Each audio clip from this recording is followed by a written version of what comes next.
You've been lied to about being chosen. They told you that your value comes from being picked, from being noticed, from someone deciding that you are enough. But if that were true, why do so many people who are chosen still feel empty? Why does the feeling never last? Why do you still question yourself even after approval? The truth is, you do not need to be chosen to be valuable.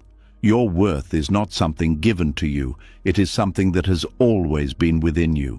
And Buddhist teachings have been pointing to this truth for centuries.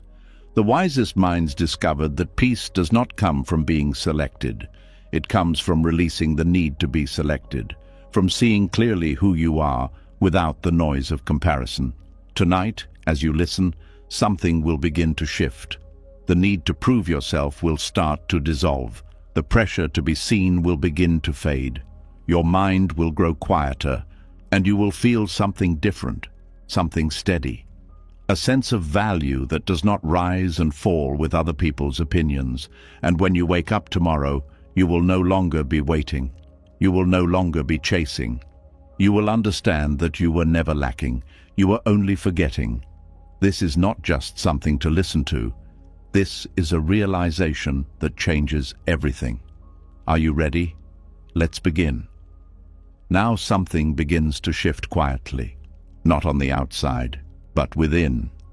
The moment you stop waiting to be chosen, a question rises that most people avoid. If no one needs to approve of you, then why does your mind still chase approval? Why does it still reach, still hope, still depend on something it can never hold? This is where the deeper work begins. There is a subtle tension that lives inside many people, and most don't even notice it. It shows up in small moments, when someone looks at you and doesn't react the way you expected, when your effort goes unseen, when your words don't get the response you hoped for. Something inside tightens, something starts searching, and before you know it, your peace is gone, replaced by quiet restlessness. This is the pull of external validation. It feels natural, it feels human, but it is also one of the most misunderstood forces shaping your life. From a very young age, the mind is trained to look outward. A child learns quickly that approval brings comfort. A smile from a parent, a kind word from a teacher, a reward for good behavior. These moments feel good, and the brain remembers them. Over time, it begins to build a pattern. Approval equals safety, recognition equals worth.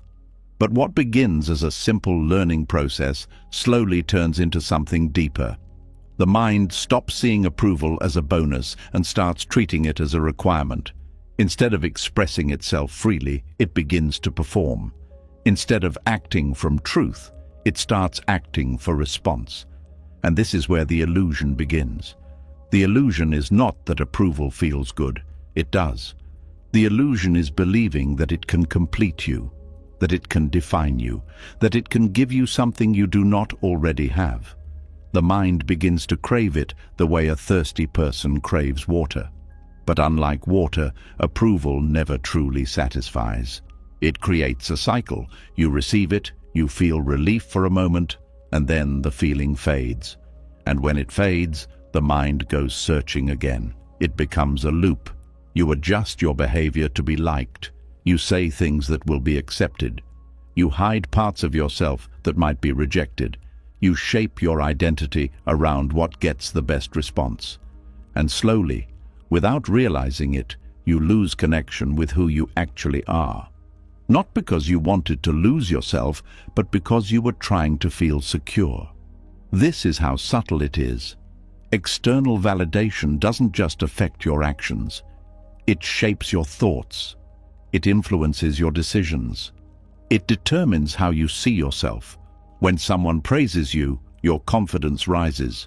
When someone ignores you, your confidence drops. When someone criticizes you, your mind begins to question everything. Your sense of self becomes unstable, constantly moving with the opinions of others. This is why even people who receive a lot of attention still feel empty. Because attention is not the same as connection. Approval is not the same as understanding. And recognition is not the same as truth. The mind confuses these things. It believes that if more people approve, then it must mean something real. But numbers cannot create meaning. Opinions cannot create identity. They can only reflect perception, and perception is always changing. One day you are admired. The next day you are overlooked. One moment you are praised. The next moment you are questioned. If your worth depends on these shifting conditions, then you will always feel uncertain, and uncertainty creates anxiety.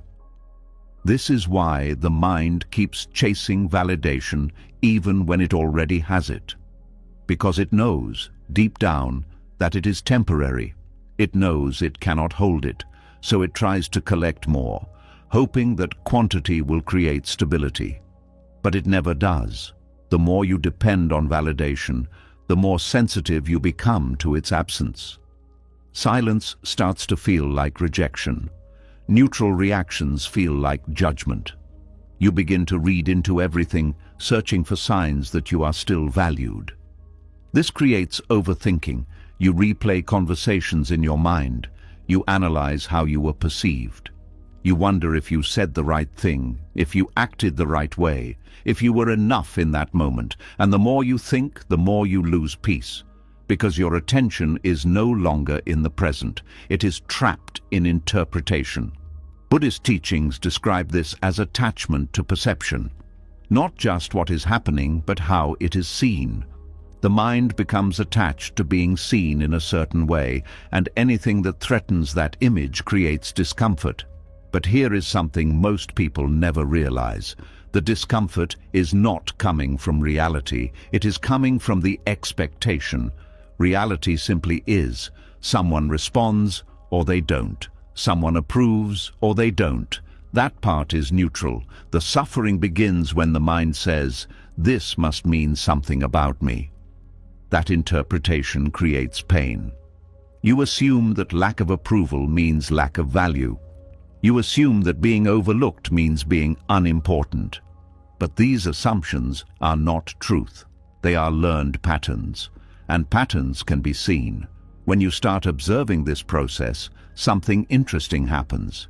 You begin to notice how automatic it is, how quickly the mind jumps from an external event to an internal conclusion. Someone doesn't respond, and the mind immediately fills the silence with meaning, not neutral meaning, but negative meaning, because the mind is wired to protect, and in trying to protect, it often exaggerates. It tries to prepare you for rejection by assuming it is already happening, but most of the time, it isn't. And even when it is, it does not define you. This is where awareness becomes powerful. The moment you see that your need for validation is a pattern, not a truth, you create space. Space between what happens and how you interpret it. Space between the world and your identity. In that space, something new becomes possible. You begin to question the old belief that your worth comes from outside. You begin to see how unstable that system is, and slowly you start shifting your attention. Not away from people, but away from dependency. You can still appreciate kind words, you can still enjoy recognition, but you no longer rely on it to feel whole. It becomes something you receive, not something you need. This changes everything, because when you are no longer chasing validation, your actions become cleaner. You speak more honestly, you move with less fear, you stop performing and start expressing. There is a quiet confidence that begins to grow, not loud, not forced, but steady. You no longer need every room to accept you. You no longer need every person to understand you. You no longer need every effort to be recognized. Because your sense of worth is no longer fragile. It is no longer built on reactions. It is built on awareness. You begin to see that your existence itself is not something that needs to be justified. It does not need approval to be valid. It does not need recognition to be real. It simply is. And in that realization, something softens. The pressure to prove yourself begins to fade. The constant scanning for approval begins to slow down. You feel less urgency, less tension, less need to control how you are seen. There is a lightness that replaces it. Not because life becomes perfect, but because you are no longer carrying the weight of needing it to be. This is the freedom that comes from seeing through the illusion. External validation was never the source of your worth. It was only something the mind learned to chase. And like all learned things, it can be unlearned. Not through force, but through understanding. Every time you notice the craving for approval, you have an opportunity. Not to suppress it, but to observe it. To see it clearly without immediately acting on it. And in that observation, the grip loosens. You begin to feel less controlled by it, less driven by it, less defined by it. And what remains is something simple but powerful. A sense of being that does not depend on being seen. A sense of value that does not depend on being confirmed. A sense of self that is not waiting to be chosen. This is where real stability begins, not in the eyes of others, but in the clarity of your own awareness. And once you experience this, even for a moment, you start to understand something deeply. The thing you were chasing was never outside. It was always within. And it was never missing. It was only hidden behind the illusion that you needed someone else to see it first. And as that illusion begins to fall apart, something even more subtle reveals itself. It is not just that the mind seeks approval. It is that it waits to be chosen. Not loudly, not consciously, but quietly, in the background of almost every decision. A silent hope that someone, somewhere, will finally point and say, you are enough. There is a quiet discomfort in realizing this. Because once the craving for validation starts to loosen, another layer becomes visible. A deeper habit. One that does not just want approval, but selection. The feeling that life only begins when someone else decides you matter. And this is where many people remain stuck without ever knowing why. There is a subtle belief that shapes how people move through life. It is not always spoken, but it is deeply felt.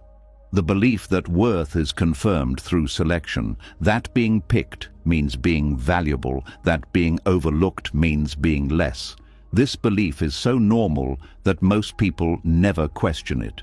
It feels like reality, but it is not reality. It is conditioning. From early experiences, the mind learns to associate being chosen with safety and importance, being picked for a team, being selected for a role, being chosen by someone in love. Each moment reinforces the same message. If you are chosen, you matter. If you are not, something must be wrong. And slowly, this message becomes part of identity. Without noticing, life becomes a series of quiet auditions. You start performing in ways that increase your chances of being selected. You adjust your personality. You soften your truth. You hide parts of yourself that might not be accepted. Not because you want to be false, but because you want to belong. And belonging in this system feels like being chosen. But this creates a hidden cost. The more you depend on being picked, the more power you give away. Your sense of worth begins to sit in the hands of others. Their decisions start to shape your identity. When they choose you, you feel elevated. When they don't, you feel diminished. And without realizing it, your inner stability becomes tied to external outcomes. This is the silent trap. It does not feel like a trap because it is rewarded. Society praises those who are selected. It celebrates those who are chosen. It builds systems around selection, jobs, relationships, opportunities, all structured in a way that makes being picked seem like the ultimate goal. But what is rarely seen is the psychological effect this creates. When your value depends on selection, you begin to doubt yourself in moments of uncertainty. You hesitate to act unless there is a guarantee of approval. You wait for signals, for confirmation, for permission. Your life slows down, not because you lack ability, but because you are waiting for validation before you move. This weakens something important: your inner authority. Inner authority is the quiet sense of knowing that does not require agreement. It is the ability to act from clarity, even when others do not understand. It is the confidence that does not need to be confirmed. But when you are dependent on being chosen, this authority becomes fragile. You begin to question your instincts. You second-guess your decisions. You look outward for answers that were already present within you. And over time, you lose trust in your own perception. This is where the real cost appears. It is not just about missed opportunities. It is about losing connection with yourself. Because when you are always waiting to be picked, you are never fully choosing your own path. You are reacting to the choices of others. You are shaping your life around their decisions. And even when you are chosen, something feels incomplete. That feeling is not confusion.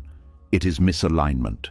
Being chosen by someone else does not replace choosing yourself. It does not create inner certainty. It only creates temporary relief. And that relief fades quickly because the dependency remains.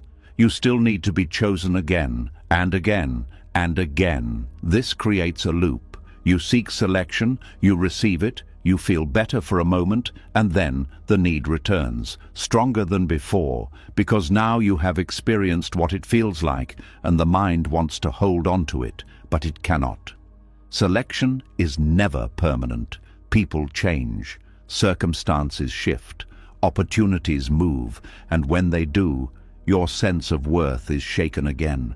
Not because you have lost value, but because you placed your value in something unstable. This is why even successful people feel insecure. They have been chosen many times. They have been recognized, selected, elevated. But inside, the same dependency exists, the same need for confirmation, the same fear of losing it, because the foundation was never built within. Buddhist teachings point directly to this pattern. They describe how attachment creates suffering, not just attachment to things, but attachment to outcomes. Attachment to being seen, to being accepted, to being selected. When the mind clings to these outcomes, it becomes restless. It becomes dependent. It becomes fragile. Freedom begins when this attachment is seen clearly. When you understand that being chosen is not a measure of your worth, something begins to shift. You stop interpreting outcomes as personal judgments. You stop assuming that being overlooked means being less. You start seeing these moments for what they are: situations, conditions, not definitions. This creates space, space to act without waiting, space to move without permission, space to express without fear of rejection. And in that space, your inner authority begins to return. You start listening to yourself again, not the voice that seeks approval, but the deeper voice that observes, the one that is not influenced by praise or criticism, the one that simply knows. It is quiet, but it is steady, and the more you trust it, the stronger it becomes. This changes how you relate to life. You no longer see opportunities as things you need to be selected for. You begin to create your own direction. You begin to initiate instead of waiting. You begin to act from clarity instead of hesitation. And with each step, your confidence grows. Not because others approve, but because you are aligned with yourself. There is a different kind of power in this. It is not loud. It does not seek attention. It does not need to prove anything. But it is unmistakable. It is the power of someone who is not waiting to be chosen, someone who is not defined by external decisions, someone who moves with a sense of completeness. This does not mean you reject the world. You can still participate. You can still engage. You can still be chosen in different situations.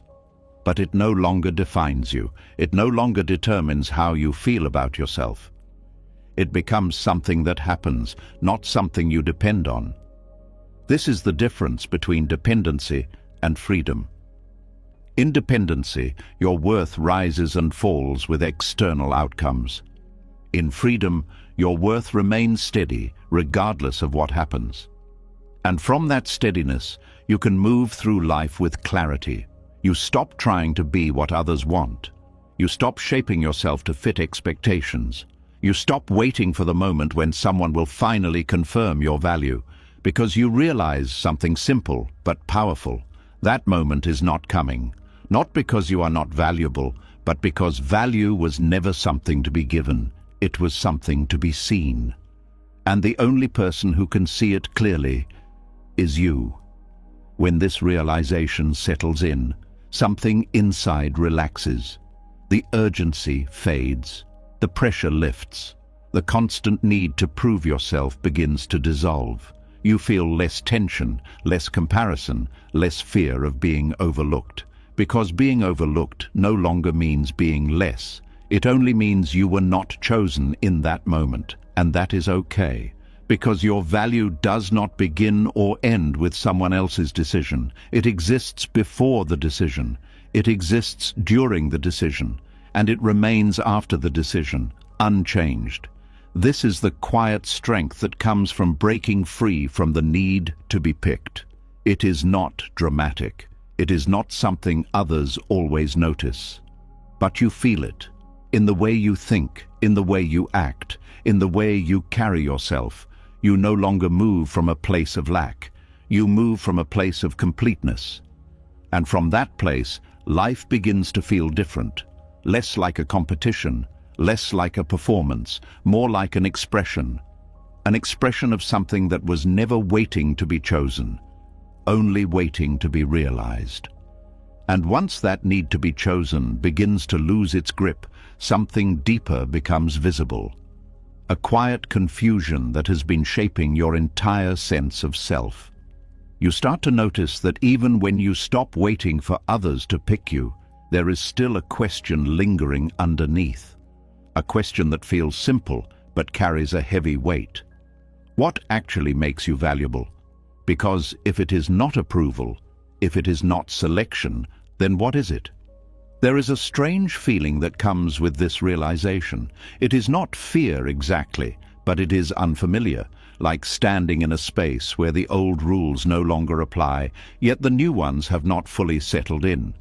This is where many people turn back. They return to chasing approval, because at least it feels clear. At least it gives them something to hold on to. But if you stay here, if you remain in this space long enough, something begins to separate itself. Something that was always there, but hidden beneath layers of conditioning. You begin to see that there are two different kinds of worth, and confusing them has been the source of your struggle. There is the worth that comes from within. Quiet, steady, not dependent on anything outside of you. And then there is the worth that comes from society. Loud, visible, constantly changing depending on who is looking and what they value. Most people live their entire lives without recognizing the difference. They measure themselves using standards that were never designed to reflect who they truly are. They look at status, success, recognition, comparison. They look at how others respond to them, and they call that worth. But this is not real worth. It is social worth.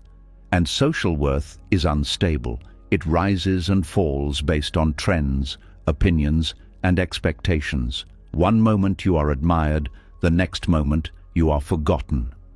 One group values one thing, another group values something completely different. There is no fixed point, no solid ground. And yet, the mind treats it as if it were absolute. This creates confusion, because when your sense of self is built on something unstable, you will always feel uncertain. Even when things are going well, there is a quiet tension, a subtle awareness that it can change at any moment, and that awareness creates anxiety. You begin to monitor how you are seen. You adjust your behavior to maintain a certain image. You compare yourself constantly, trying to understand where you stand. You feel pressure to keep up, to improve, to stay relevant. And even when you succeed, the relief is temporary, because social worth is never finished. There is always another level, another comparison, another expectation. This is why so many people feel exhausted, not physically, but mentally. They are carrying the weight of maintaining an identity that is built on shifting ground. Buddhist teachings point directly to this instability. They describe how anything that is dependent on external conditions cannot provide lasting peace. Because external conditions are always changing. They are not under your control, and attaching your sense of self to something you cannot control will always create suffering. This is where intrinsic worth becomes important. Intrinsic worth is different. It does not come from comparison. It does not come from recognition. It does not come from achievement. It is not something you earn or prove. It is something that exists before all of that. It is the simple fact of your existence. Not what you have done, not how you are seen, not what others think. Just the fact that you are here. This may sound too simple at first. The mind resists it, because it has been trained to believe that worth must be justified, that it must be earned through effort, through success, through approval. But intrinsic worth does not follow that system. It does not need justification. It does not need confirmation. It is not something that increases or decreases. It is constant. And this is what makes it stable. When you begin to connect with this kind of worth, something shifts in how you experience yourself. You no longer feel the need to constantly prove your value. You no longer feel threatened by the success of others. You no longer feel diminished when you are overlooked, because your worth is no longer tied to those things. You begin to see that social worth is a role, not a reality. It is a layer that exists within human systems. It has its place. It can influence opportunities, interactions, and outcomes. But it does not define who you are. It is a surface. Intrinsic worth is the depth beneath it. And when you live from that depth, your relationship with the surface changes. You can still participate in society. You can still work, achieve, create, connect. But you are no longer dependent on the outcome to feel complete. You are no longer using success as a way to validate your existence. You are simply expressing what is already there. This removes a lot of pressure, because now your actions are not driven by lack. They are driven by clarity. You do things because they align with you, not because they will make you worthy. You move forward because it feels true, not because it will increase your value. This creates a different kind of energy, less tension, less urgency, more presence. You begin to notice things differently. Moments feel more complete. Interactions feel more genuine. You are not constantly evaluating yourself. You are simply experiencing. And this is where freedom begins to grow. Not the freedom to control everything around you, but the freedom from needing to, because your sense of self is no longer fragile. It is no longer dependent on conditions. It is rooted in something that does not change. There is also a deeper understanding that begins to form. You start to see how much of the world operates on social worth, how people compare, compete, judge, elevate, and diminish each other based on external markers. And instead of getting pulled into it, you begin to observe it, not with judgment, but with clarity. You see that people are not intentionally trying to harm each other. They are simply operating within the same conditioning. They are also seeking validation. They are also trying to feel secure. And this creates compassion, not in a way that makes you passive, but in a way that makes you understanding. You no longer take everything personally, because you see that most reactions are not about you. They are about the other person's perception. And perception is shaped by their own experiences, their own beliefs, their own conditioning.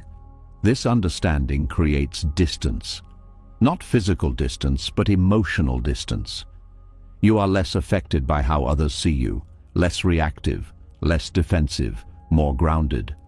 And in that groundedness, there is a quiet strength, a strength that does not need to be displayed, a strength that does not need to be recognized, but a strength that is felt internally. It shows in the way you carry yourself, in the way you speak, in the way you respond. There is less need to impress, less need to prove, more ease, more authenticity. This is what happens when intrinsic worth becomes your reference point. You stop measuring yourself against shifting standards. You stop chasing something that was never stable. You stop defining yourself through systems that were never designed to capture your full reality. And you return to something simple, something that was always there, a sense of being that does not need to be evaluated, a sense of value that does not need to be confirmed, a sense of self that does not depend on comparison. This does not mean you become passive or detached from life. It means you engage with life from a different place, a place of completeness instead of lack. You can still grow, you can still improve, you can still achieve, but these things are no longer tied to your worth. They are expressions, not definitions. This is an important distinction, because when growth is tied to worth, it becomes stressful. It becomes something you have to do in order to feel enough. But when growth is separate from worth, it becomes natural. It becomes something you do because you are curious, because you are interested, because it feels right. This makes the process lighter, more sustainable, more enjoyable, and this is where the mind begins to relax. It no longer feels like it is constantly being evaluated. It no longer feels like it is under pressure. It begins to settle. And in that stillness, something becomes clear. You were never lacking. You were only measuring yourself in a system that could not see you fully. A system that was always incomplete, because no external system can define something as complex and unique as a human being. Your value is not something that can be captured in a label, a title, a number, or an opinion. It is something that exists beyond all of that. And once you see this clearly, you stop looking for confirmation. Not because you are forcing yourself to stop, but because you no longer need it. The desire fades naturally, like a habit that no longer makes sense.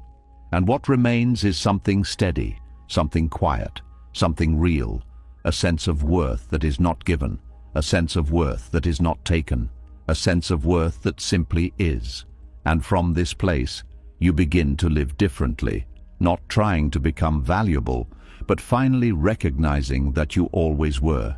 And as that quiet sense of intrinsic worth begins to settle within you, another layer slowly comes into view. It is more subtle than chasing approval, more hidden than waiting to be chosen. Because even when you begin to see your value clearly, something inside still whispers, "But I want to be seen." It is not loud, it does not always demand attention, but it is there, quietly shaping your thoughts, your actions, your reactions, a need that feels harmless on the surface, yet carries a deeper weight when left unseen. A strange tension begins to reveal itself. Even when you are no longer comparing yourself, even when you are no longer depending on others to define your worth, there is still a pull. A quiet urge to be recognized, to be acknowledged, to be noticed. Why does that pull remain? There is a subtle discomfort in this realization, because it shows that the mind does not only want approval or selection, it wants visibility. It wants to be seen, confirmed, reflected back by others. And when that does not happen, something inside begins to shrink. This is where the deeper layer of suffering begins. The ego's attachment to recognition. It does not always look dramatic. It often hides in ordinary moments. When you share something and wait for a response. When you do something good and hope someone notices. When you enter a room and become aware of how you are being perceived. It is quiet but constant. And the more attention you give to it, the stronger it becomes. Recognition feels good. There is no denying that. When someone sees you, acknowledges you, appreciates you, it creates a sense of warmth, a sense of confirmation. It feels like a reflection of your existence, but that feeling is temporary, and the mind begins to chase it. Not because it is wrong, but because it has learned to associate recognition with significance. It has learned that being seen means being real, being important, being valued. So it starts to seek it more often. You begin to notice how your actions subtly change. You speak in ways that will be heard. You act in ways that will be noticed. You present yourself in ways that will be acknowledged.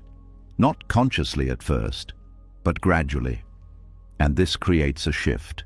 Your life becomes less about expression and more about impression. You begin to measure moments not by how they feel, but by how they are received. You begin to filter your behavior through the imagined eyes of others. You begin to live with an invisible audience in your mind. This is where invisible suffering begins, because now your experience is no longer direct. It is mediated. You are not just living a moment, you are observing yourself living it. You are evaluating how it looks. You are anticipating how it will be perceived. And in doing so, you lose presence. You lose the simple, natural connection with what is happening. Instead, you are divided. Part of you is experiencing. Part of you is watching. And the watching part is never satisfied. It is always looking for confirmation. Always asking, was that enough? Did they notice? Did it matter? This creates a quiet exhaustion, not physical, but mental, because you are carrying an extra layer of awareness that is not needed. You are constantly monitoring yourself, constantly adjusting, constantly seeking feedback, and the feedback is never enough. Because recognition cannot fill what the ego is trying to satisfy. The ego believes that being seen will make it complete, but the ego is built on comparison and identity. It is always measuring, always defining, always separating. So even when it receives recognition, it immediately looks for more, or it begins to fear losing it. This creates a cycle. You are recognized, you feel good, and then you begin to worry about maintaining that recognition. You become careful, you become guarded, you begin to perform consistently to keep the image alive, and this leads to tension. Because maintaining an image requires effort, it requires control, it requires constant attention, and no one can sustain that indefinitely. This is why people who receive a lot of recognition often feel pressure instead of peace. They are not enjoying being seen, they are managing being seen. They are trying to protect an identity that is fragile because it is based on perception, and perception changes. The more you depend on recognition, the more sensitive you become to its absence. Silence begins to feel heavy. Lack of response begins to feel like rejection. Neutral reactions begin to feel like disapproval. You start to interpret everything through the lens of visibility, and this distorts your experience. You are no longer seeing things as they are. You are seeing them as reflections of how visible you are. This creates insecurity. Not because you lack worth, but because you have tied your sense of worth to something unstable. Buddhist teachings describe this as attachment to identity. The ego creates a sense of self based on how it is seen, and then it tries to protect that image. It wants consistency, it wants confirmation, it wants to be recognized in a certain way. But the nature of life is change. Nothing remains fixed. So the ego is constantly struggling to hold on to something that cannot be held. This is the source of suffering, not the lack of recognition itself, but the attachment to it. When you begin to see this clearly, something shifts. You start to notice how often your mind seeks recognition. In conversations, in actions, even in silence. You start to see how it influences your choices, and instead of following it automatically, you begin to observe it. You see the urge arise, you feel the desire to be seen, and you stay with it, without immediately acting on it, without trying to satisfy it. This creates space, and in that space, the intensity of the urge begins to soften. You begin to realize that the need to be seen is not who you are. It is a pattern, a learned behavior, a habit of the mind. And like all habits, it can weaken when it is no longer fed. This does not mean you reject recognition. It means you no longer depend on it. You can still be appreciated. You can still be acknowledged. But it does not define your experience. It does not determine your value. It becomes something that happens, not something you need. This changes how you move through life. You begin to act more freely. You express yourself without constantly thinking about how it will be received. You engage with others without needing their validation. You experience moments more directly, without the layer of self-observation. This brings a sense of lightness, a sense of ease, because you are no longer carrying the burden of being seen. You are simply being. And in that state, something interesting happens. You feel more complete. Not because others are noticing you, but because you are no longer dividing your attention between yourself and your image. You are whole in your experience, undivided, present. This is where peace begins to deepen, not as an idea, but as a felt reality. A quiet stillness that is not dependent on external feedback. A sense of presence that does not need confirmation, a way of being that is not seeking reflection. And from this place, your relationship with recognition changes completely. It is no longer something you chase. It is no longer something you fear losing. It is simply something that may or may not happen. And either way, you remain the same. This is freedom from the ego's addiction, not the destruction of the ego, but the understanding of it, the ability to see its patterns without being controlled by them, the ability to experience life without constantly referencing how you are seen. And in that freedom, something becomes clear. You were never incomplete without recognition. You were only conditioned to believe that you were. And once that belief begins to dissolve, you return to something simple, something steady, something that does not need to be seen to be real, yourself. And as the need to be seen begins to loosen, another pattern quietly reveals itself. Even when you are no longer chasing recognition, even when you are no longer depending on others to confirm your worth, there is still something happening in the background. A silent measuring, a constant checking, a subtle question that keeps returning without being invited. Where do I stand? It is not always loud. It does not always feel obvious, but it shapes how you feel about yourself in ways you rarely notice. You see someone doing better, and something tightens. You see someone behind, and something relaxes. Your sense of worth begins to move, not based on truth, but based on comparison. And this is where another layer of suffering lives. There is a quiet heaviness that comes from constantly measuring yourself. It does not announce itself as pain, but it drains you slowly. It follows you into your thoughts, into your decisions, into your sense of identity. It makes you feel like you are always either ahead or behind, never simply where you are. This is the habit of comparison. It begins early, often without awareness. You are compared in school, in ability, in appearance, in behavior. You learn to see yourself not as you are, but in relation to others. You are told who is better, who is worse, who is ahead, who is lacking. And over time, this becomes automatic. The mind starts organizing the world through ranking. You no longer just see people. You see positions, and without realizing it, you place yourself within that system. This creates tension, because no matter where you place yourself, there is always movement. Someone will always be ahead in something. Someone will always be behind in something. There is no fixed position, no stable ground. So your sense of self keeps shifting. When you feel ahead, there is a temporary sense of relief. But it is not peace. It is comparison in disguise. Because the moment someone surpasses you, the feeling disappears. And when you feel behind, there is discomfort. A sense of not being enough. A sense of needing to catch up. This creates pressure, and pressure creates restlessness.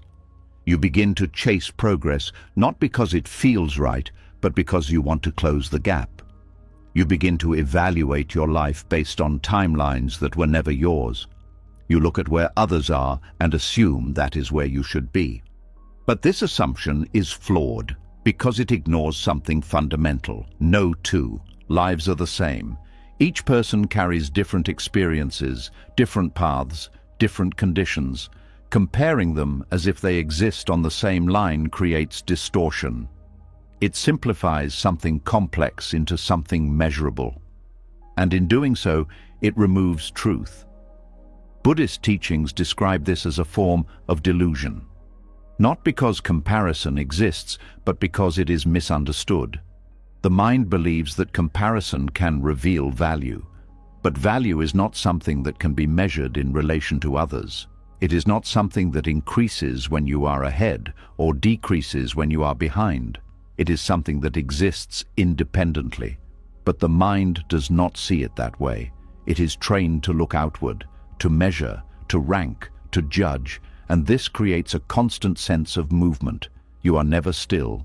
Even when nothing is happening externally, your mind is comparing internally. You scroll through images, and your mind begins to measure. You hear about someone's success, and your mind begins to evaluate. You look at your own life, and your mind begins to assess, always in relation to something else. This keeps you disconnected from your own experience, because instead of being present with your life, you are observing it through comparison. You are not asking, what is true for me? You are asking, how does this compare? And that question never leads to peace. It leads to more questions, more comparisons, more evaluation. This is why even when people achieve what they once wanted, the satisfaction does not last. Because the mind immediately looks for the next comparison, the next standard, the next position, and the cycle continues. There is no end, because comparison has no final point. It is an endless process. And as long as your sense of worth is tied to it, you will always feel incomplete. This is where liberation begins, not by trying to become better than others, not by trying to win the comparison, but by stepping out of it entirely. At first, this feels unfamiliar because comparison has been a constant reference point.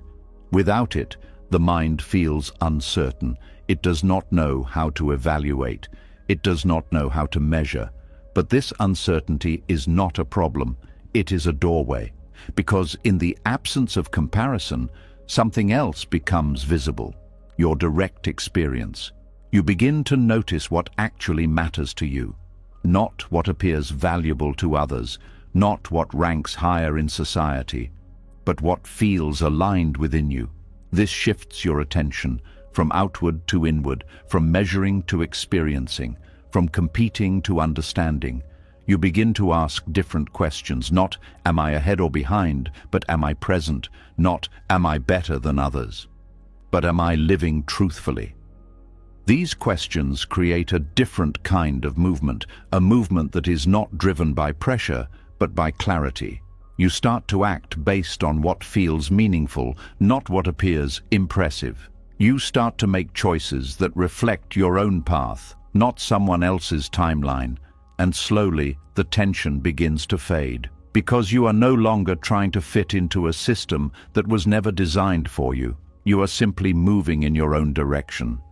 This creates a sense of ease, not because life becomes perfect, but because you are no longer resisting your own pace. You are no longer comparing your journey to someone else's. You are no longer measuring your value based on external markers. You are simply living. And in that simplicity, there is freedom. A freedom that is often overlooked, because it does not come with recognition. It does not come with validation. It comes quietly, in the absence of pressure, in the absence of comparison, in the absence of constant evaluation. This is what makes it powerful. You begin to feel more grounded, more stable, less reactive, because your sense of self is no longer moving with external standards. It is rooted in something deeper, something that does not need to be measured, There is also a deeper understanding that begins to form. You start to see how comparison affects not only you, but everyone around you. You see how people judge, compete, and measure each other without realizing it. You see how it creates distance, how it replaces connection with evaluation, and instead of getting pulled into it, you begin to step back. You begin to relate to others differently, not as competitors, not as references, but as individuals with their own paths, their own experiences, their own timing. This creates compassion, not in a forced way, but naturally, because you are no longer comparing yourself to them. You are simply seeing them. And in that seeing, there is understanding. This also changes how you see yourself. You stop defining your life based on milestones. You stop feeling behind. You stop feeling ahead. You stop feeling the need to catch up or stay ahead, because those ideas no longer hold the same meaning. You begin to see that life is not a race. It was never designed to be one. It was only perceived that way, and that perception created unnecessary pressure. Once that perception fades, something else takes its place: presence. You begin to experience your life more directly. Moments feel more complete, actions feel more intentional. You are not constantly thinking about where you stand.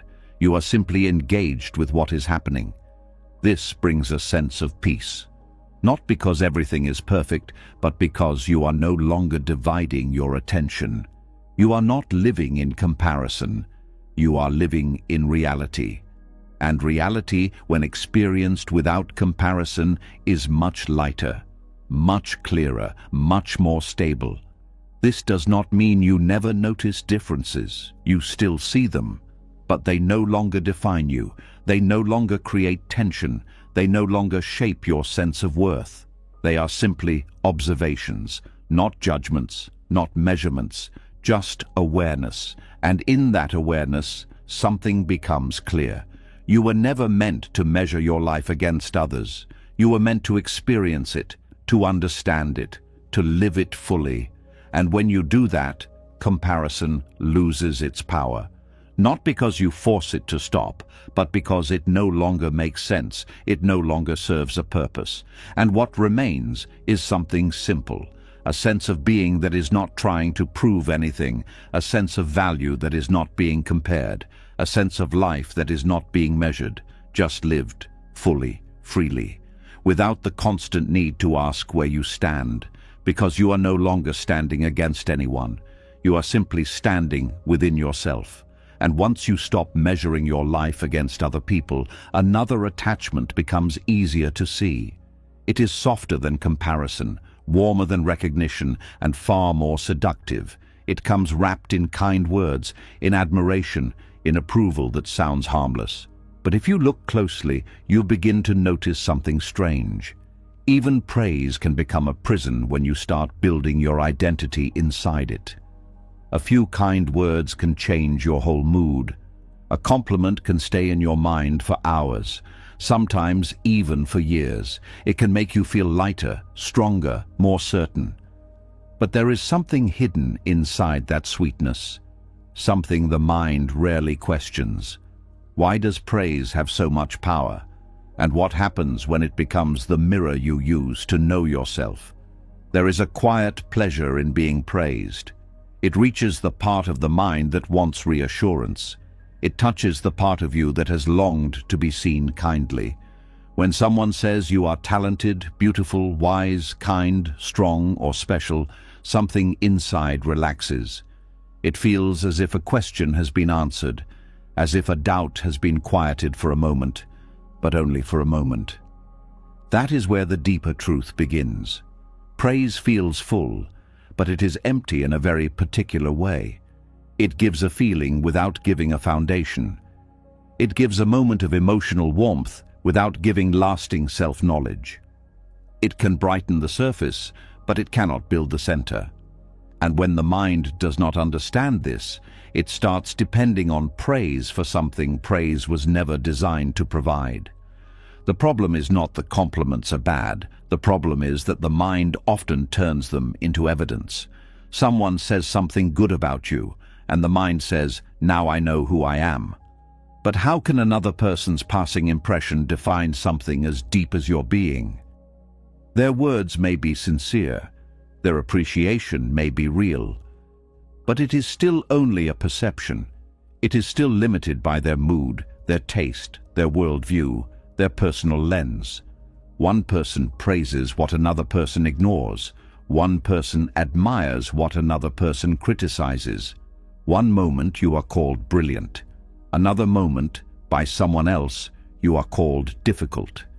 If you let these shifting voices define you, then you will never stand on solid ground. You will become a collection of reactions, a moving shape formed by whatever others happen to say. This is why praise can quietly distort the mind. At first it seems harmless. You receive a compliment and smile. But if you are not careful, the mind starts remembering what got approval. It starts shaping itself around what was rewarded. You begin to repeat certain behaviors, not because they are true, but because they are liked. You begin to lean toward the version of yourself that gets the best response. Slowly, almost invisibly, self-expression becomes self-editing. This is where authenticity begins to weaken. You stop asking, "What is true?" and start asking, "What will be appreciated?" You stop speaking from clarity and start speaking from strategy. You stop moving naturally and start curating yourself.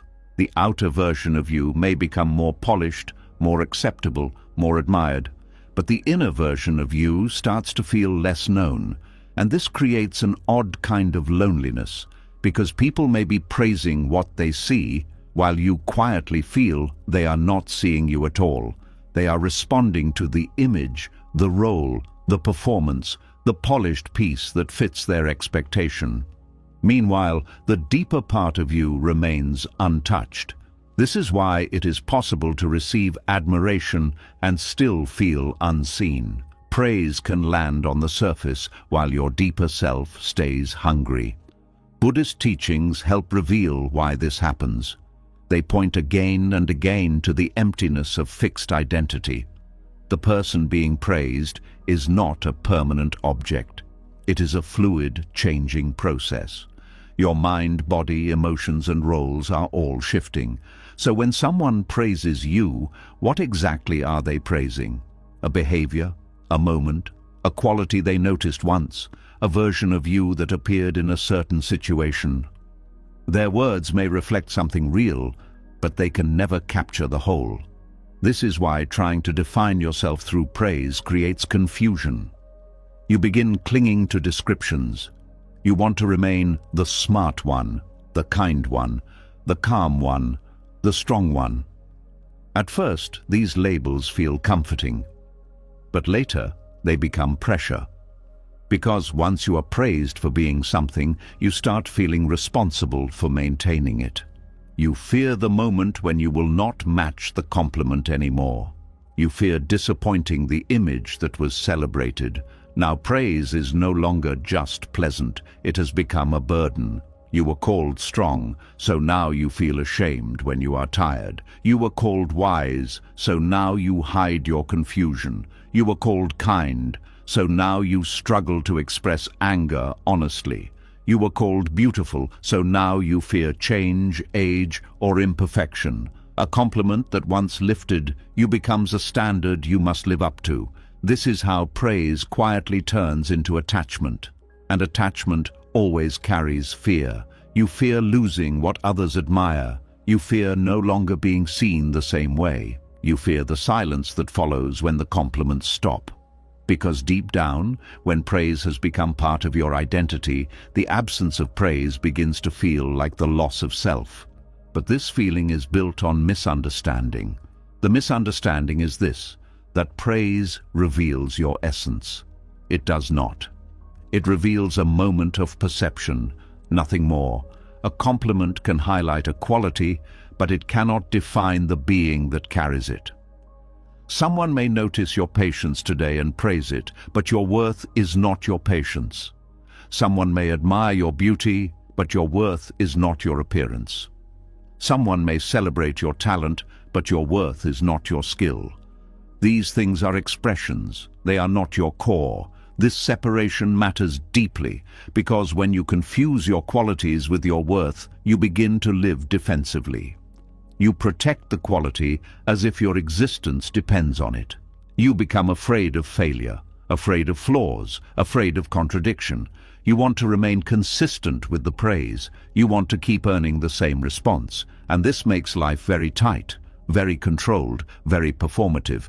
You become less willing to be human. You stop letting yourself be unfinished.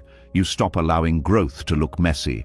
You stop admitting weakness where weakness is honest. You start living inside the polished version that gets approval. But the polished version is not the whole person.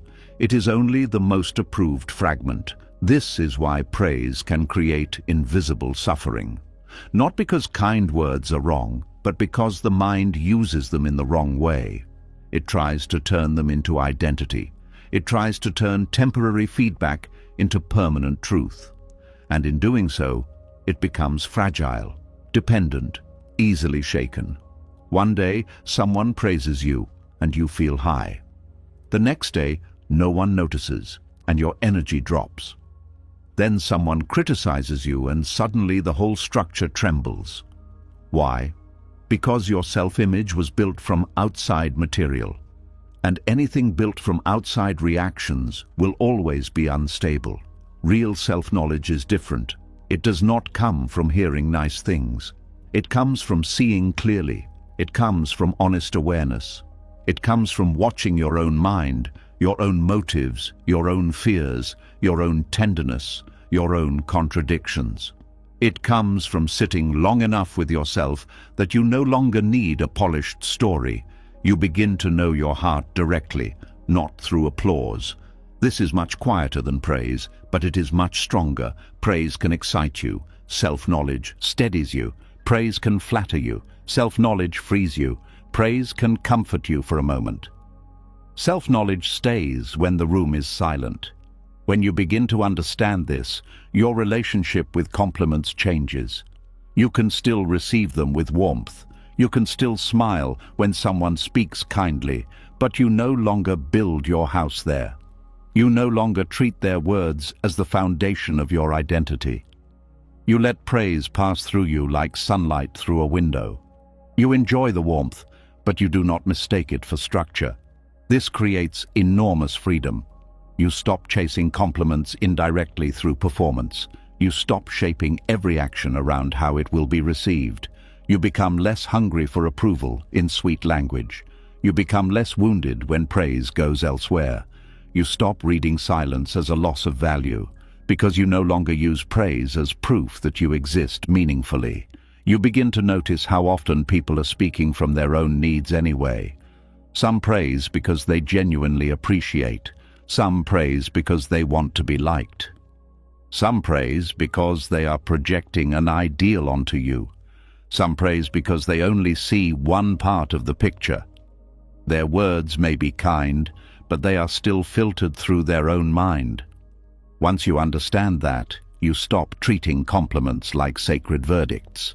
This does not make you cold, it makes you clear. Clarity allows gratitude without dependence. You can say thank you without secretly inhaling the compliment like oxygen. You can appreciate being appreciated without needing it to stabilize you. You can hear beautiful words without handing them the power to define you. This is a mature relationship with praise. It is also a deeply peaceful one, because then, whether people notice you or not, whether they praise you or not, something within remains unchanged. You are not inflated by admiration, and you are not emptied by its absence. Your center remains your own. This stability becomes especially important in a world where praise is often public, instant, and addictive. People can now receive approval in seconds and begin craving it within minutes. Attention has become measurable. Compliments can arrive in numbers, reactions, and signals.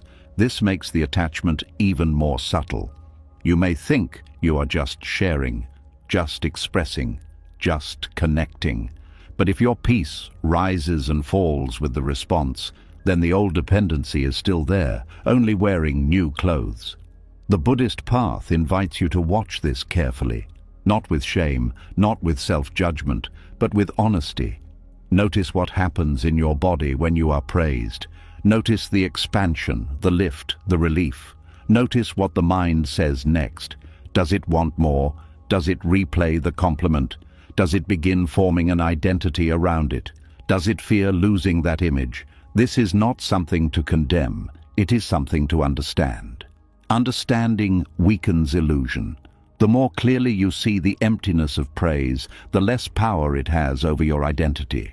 You realize that a compliment can be pleasant and still incomplete. It can be generous and still limited. It can be true in part and still unable to touch your full reality. And once you truly see that, the craving begins to soften.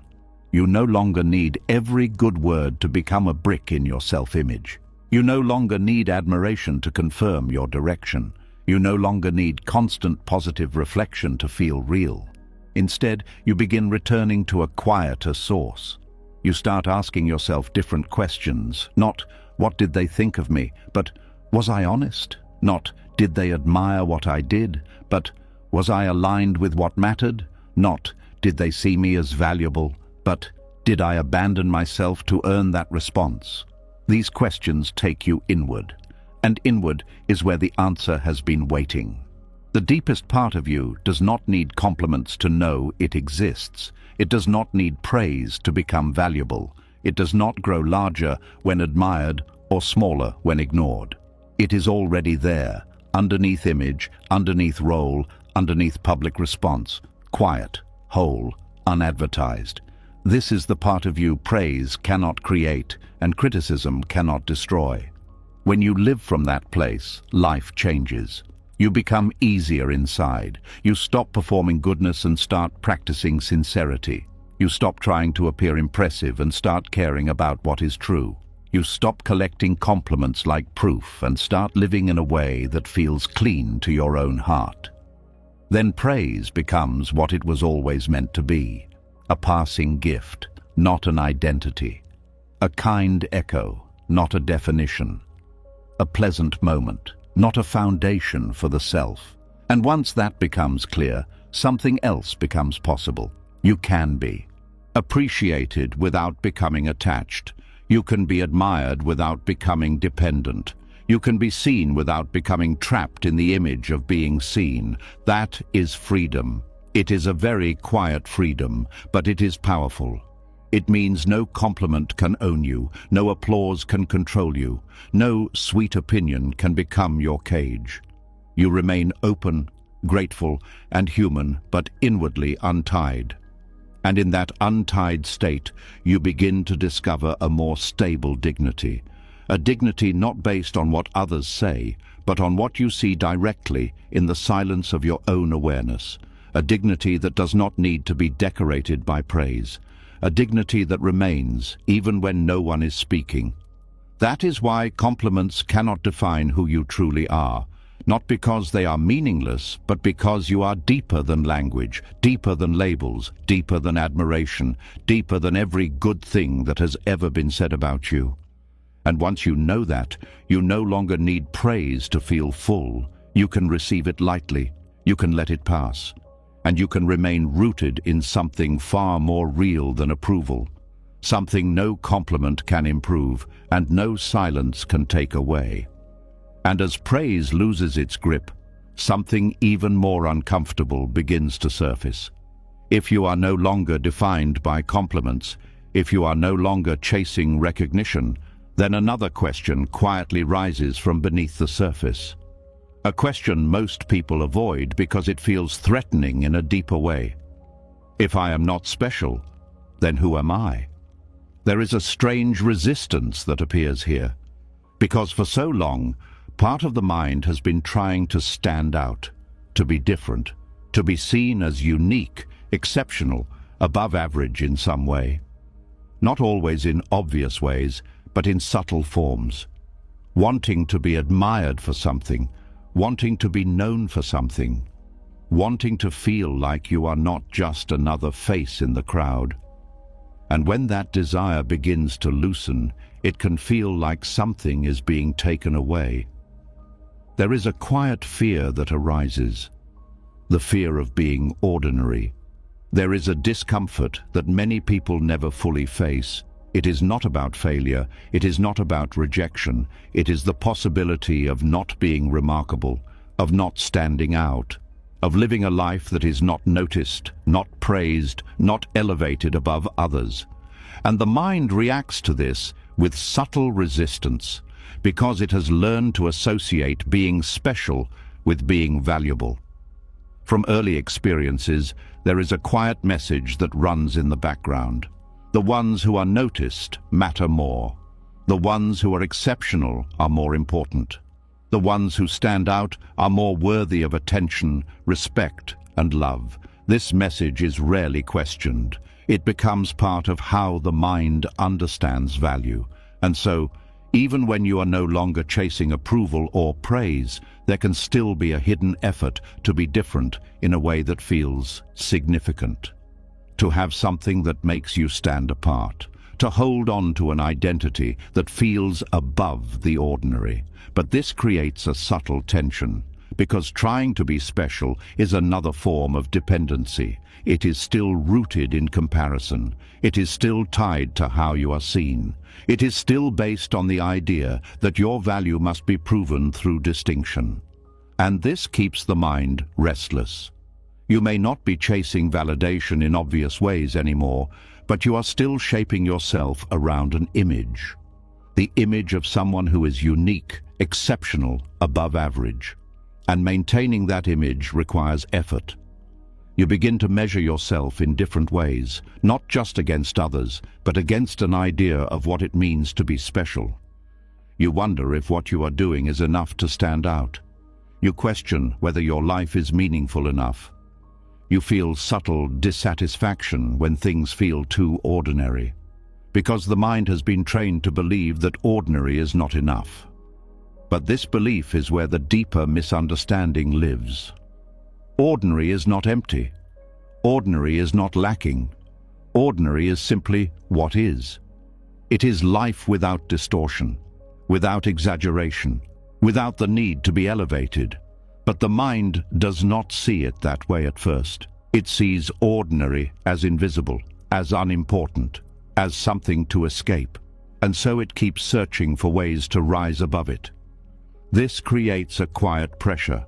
Even in moments that could be peaceful, there is a subtle sense that something more should be happening, that life should feel bigger, more significant, more noticeable, and this prevents you from fully resting in what is already here.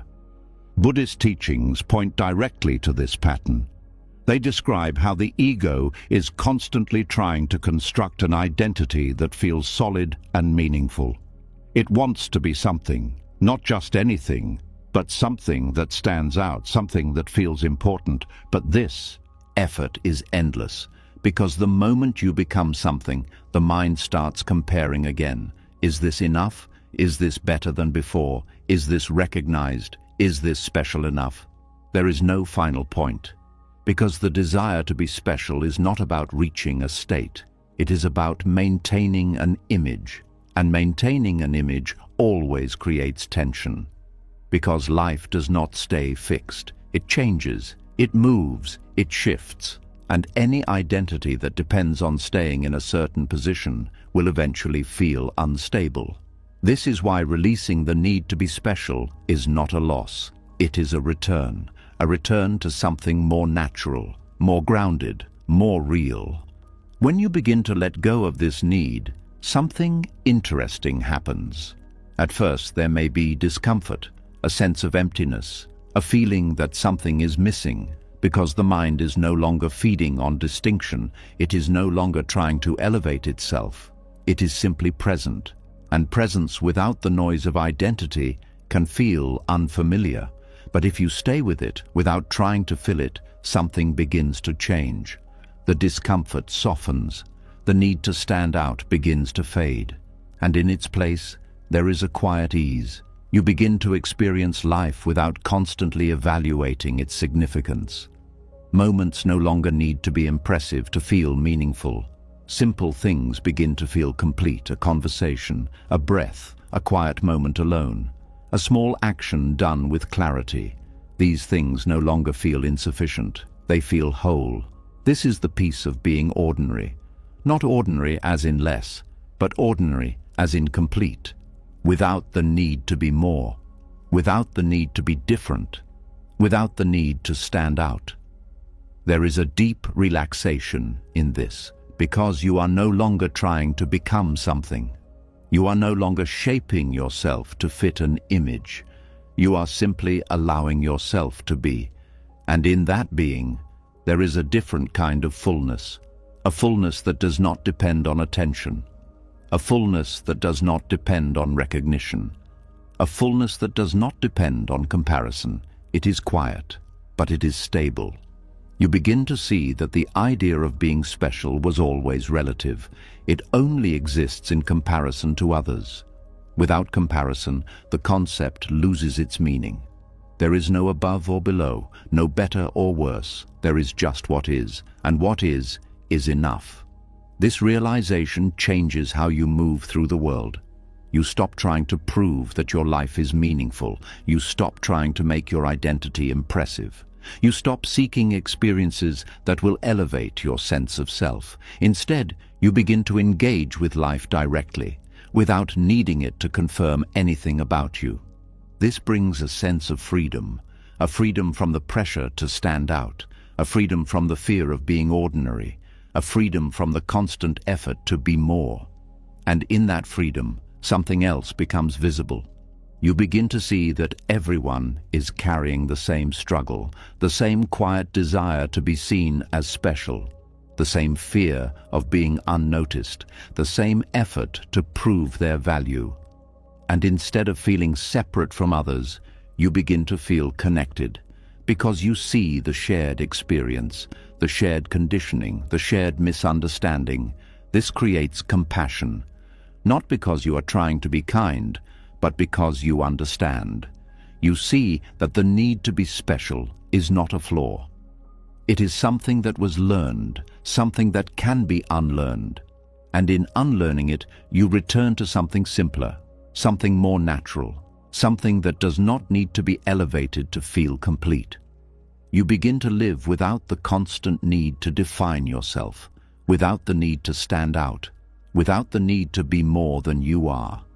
And this is where true peace begins, not in becoming special, but in realizing that you never needed to be, that your value was never dependent on distinction, that your existence was already complete, without addition, without decoration, without comparison, just as it is.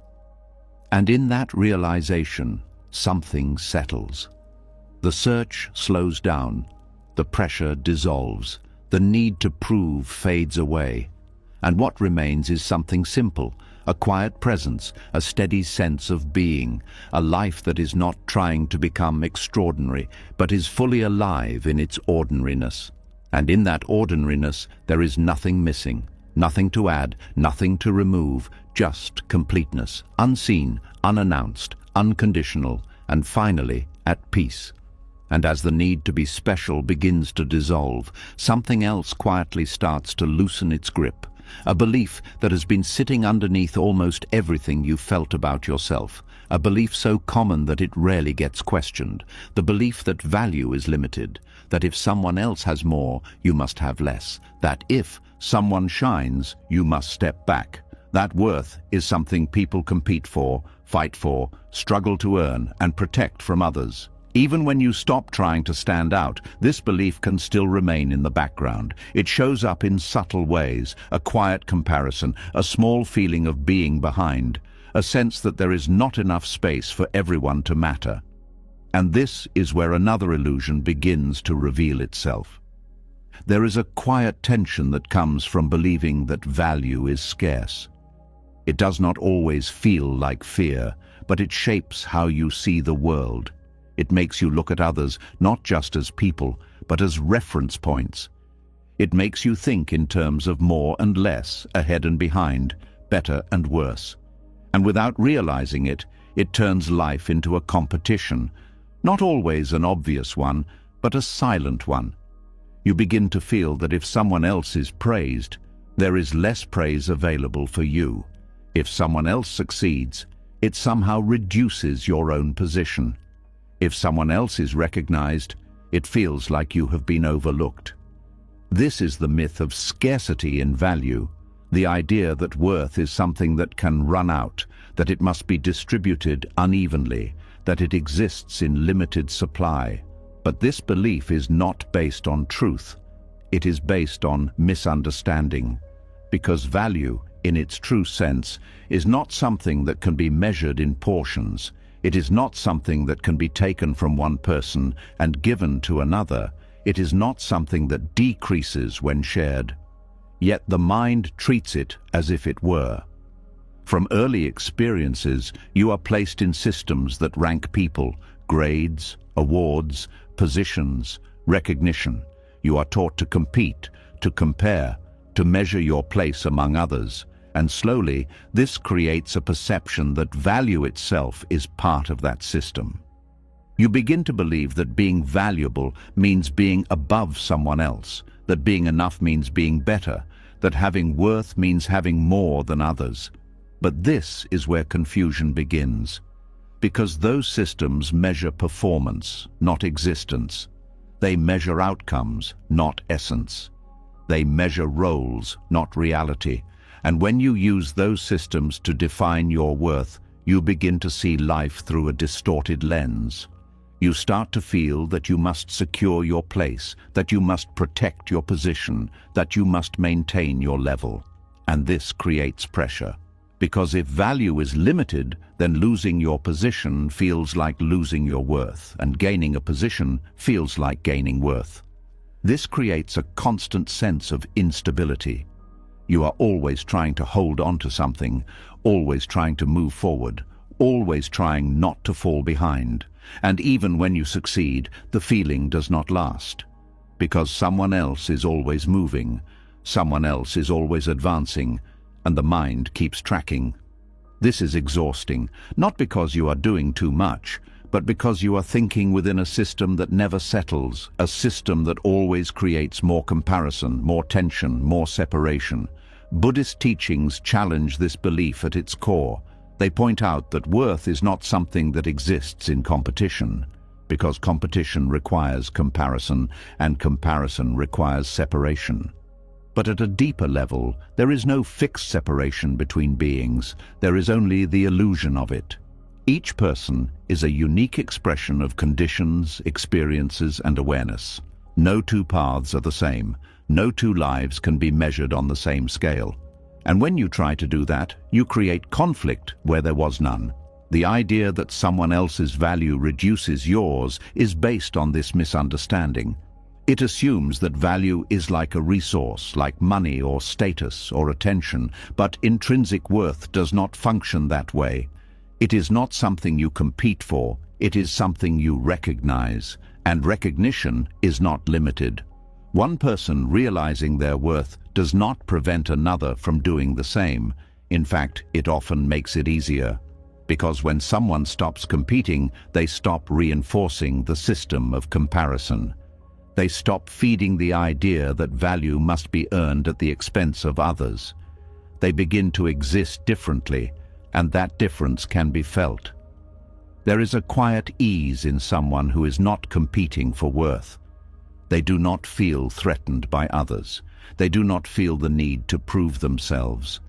They are not constantly measuring their position. They are simply present. And that presence changes how they relate to the world. They can appreciate others without feeling diminished. They can celebrate someone else's success without feeling behind. They can witness beauty, intelligence, strength, or creativity in others without turning it into a comparison, because they no longer see value as limited.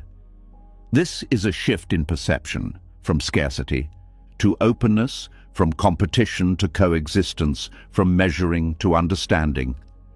When this shift begins, something inside relaxes. The constant need to secure your place begins to fade.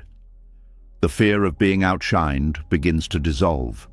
The tension of comparison loses its intensity because you are no longer operating within the same framework. You are no longer asking, "Where do I stand?" You are simply seeing what is. This creates a different experience of life, one where other people are not obstacles, not competitors, not threats, but expressions of life moving in different directions, each with their own path, their own timing, their own unfolding. And in that understanding, there is space to be yourself without pressure, space to grow without comparison, space to exist without needing to measure your worth. You begin to notice how much energy was being used to maintain a position, to stay ahead, to avoid falling behind, to compare constantly. And when that energy is no longer needed, it becomes available for something else, for presence, for clarity, for genuine connection. Because when you are not competing, you can actually see people, not as references, not as measurements, but as individuals. And this changes how you interact. You listen more, you judge less, you connect more deeply, because you are no longer filtering everything through comparison. This also changes how you see yourself. You stop feeling like you need to justify your existence. You stop feeling like you need to prove that you deserve space. You stop feeling like you need to compete to belong. Because belonging is no longer something you earn, it is something you already have.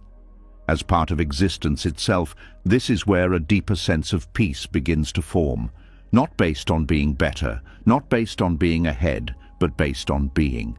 Simply being, without the need to measure, without the need to compare, without the need to compete. There is also a deeper insight that begins to emerge. You start to see that the idea of scarcity and value was never real. It was a projection, a way of interpreting the world shaped by systems of measurement. But those systems were never designed to define your essence. They were designed to organize external outcomes, and confusing the two creates suffering. When you separate them, clarity returns. You can still engage in the world, still pursue goals, still grow, create and achieve, but your worth is no longer tied to those outcomes. It is not something that increases or decreases based on position. It is constant. And from that constancy, your actions become lighter, less driven by fear, less driven by competition, more aligned with what feels true. This creates a different kind of movement, not one that is racing against others, but one that is unfolding naturally, at its own pace, in its own direction, without the need to compare, without the need to compete. And in that freedom, something becomes clear. There was never a limited supply of worth. There was only a limited understanding of it. And once that understanding expands, the illusion fades.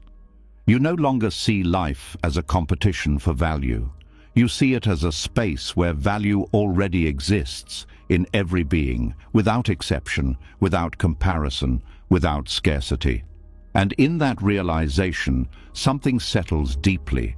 The need to compete dissolves, the fear of not being enough fades, the pressure to secure your place disappears because there was never a place to secure. There was only a truth to recognize, that your worth was never in competition. It was never something to win. It was never something to lose. It was always there, quiet, steady, unaffected, waiting to be seen. Not through comparison, but through understanding. And once you see it clearly, the entire structure of competition loses its hold.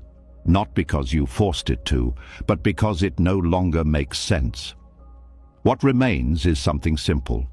A life that is no longer measured against others, a sense of self that is no longer defined by position, a way of being that is not competing for value, but resting in it fully, naturally, without effort, without fear, without lack, just complete. And as the illusion of scarcity begins to fade, another layer quietly reveals itself, something even more subtle, even more deeply rooted.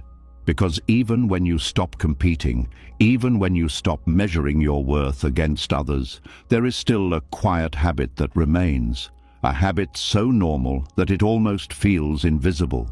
the need to be seen, not always in loud ways, not always through attention or praise, but in small, silent expectations. The feeling that your existence somehow becomes more real when someone notices it, that your actions matter more when they are acknowledged, that your presence is somehow incomplete without a witness. And this is where a deeper question begins to rise. Who are you when no one is watching? There is a strange feeling that comes with this question. It can feel uncomfortable at first, almost like standing in an empty room where nothing reflects you back. No reactions, no feedback, no acknowledgement, just you and your own awareness. And for many people, this feels unfamiliar, because for most of their lives they have existed in relation to being seen. Their identity has been shaped, refined, and confirmed through the eyes of others. Even in moments of solitude, there is often an imagined audience, a quiet awareness of how they would be perceived if someone were watching. This is how deep the conditioning goes. The mind becomes so used to being observed that it begins to observe itself as if from the outside. It carries an invisible mirror, constantly reflecting an image of who it thinks it is. And when that mirror is removed, something feels missing. This is the subtle dependency on being witnessed. It is not just about attention, it is about existence itself. The feeling that I am seen becomes closely tied to the feeling that I am real. And without that reflection, the mind begins to feel uncertain. This creates a quiet unease. You may find yourself wanting to share moments, not because they need to be shared, but because they feel incomplete otherwise. You may notice a subtle urge to document, to express, to show, not from clarity, but from a need to confirm that what you are experiencing matters. This is not wrong, it is simply a pattern that has been reinforced over time. The more your experiences are seen, the more they feel validated, and the more they feel validated, the more the mind begins to depend on that validation. But this creates a subtle problem, because when your sense of reality depends on being observed, you begin to lose connection with direct experience. You are no longer fully in the moment. Part of you is outside of it, watching, evaluating, imagining how it appears. This divides your attention. Instead of being fully present, you are split between experiencing and observing, and this split creates a quiet tension. You may not notice it at first, but it is there. A sense of not being fully grounded, a sense of always being slightly outside yourself, and over time this can become exhausting because you are never fully resting in your own experience. You are always relating it to something external. Buddhist teachings point to this as a form of attachment. Not attachment to objects or outcomes, but attachment to identity as seen by others. The mind becomes attached to the idea of being someone who is noticed, acknowledged, recognized. And this attachment creates dependency. Because if your sense of self depends on being seen, then what happens when no one is looking? What happens when your actions are not acknowledged? What happens when your presence goes unnoticed? For many, this creates discomfort, a feeling of being invisible, a sense that something is missing. But this discomfort is not because something is actually missing. It is because the mind has been trained to expect reflection. It has been trained to look outward for confirmation, and when that confirmation is absent, it feels like a loss. But this is where a deeper understanding begins. Your existence does not depend on being observed. Your actions do not need acknowledgement to be real. Your presence does not require an audience to be complete. These truths may sound simple, but they carry profound implications. Because when you begin to see this clearly, something shifts. You start to reconnect with your own experience, not as something to be seen, but as something to be lived. You begin to notice what it feels like to act without being watched, to speak without being heard, to exist without being acknowledged. And instead of feeling empty, something unexpected begins to emerge. a quiet fullness, a sense of completeness that does not depend on reflection. You begin to realize that the need to be seen was never about reality. It was about reassurance. The mind wanted confirmation that it mattered. But mattering is not something that comes from observation. It is something that exists independently. And when you stop seeking it externally, you begin to feel it internally. This changes how you experience solitude.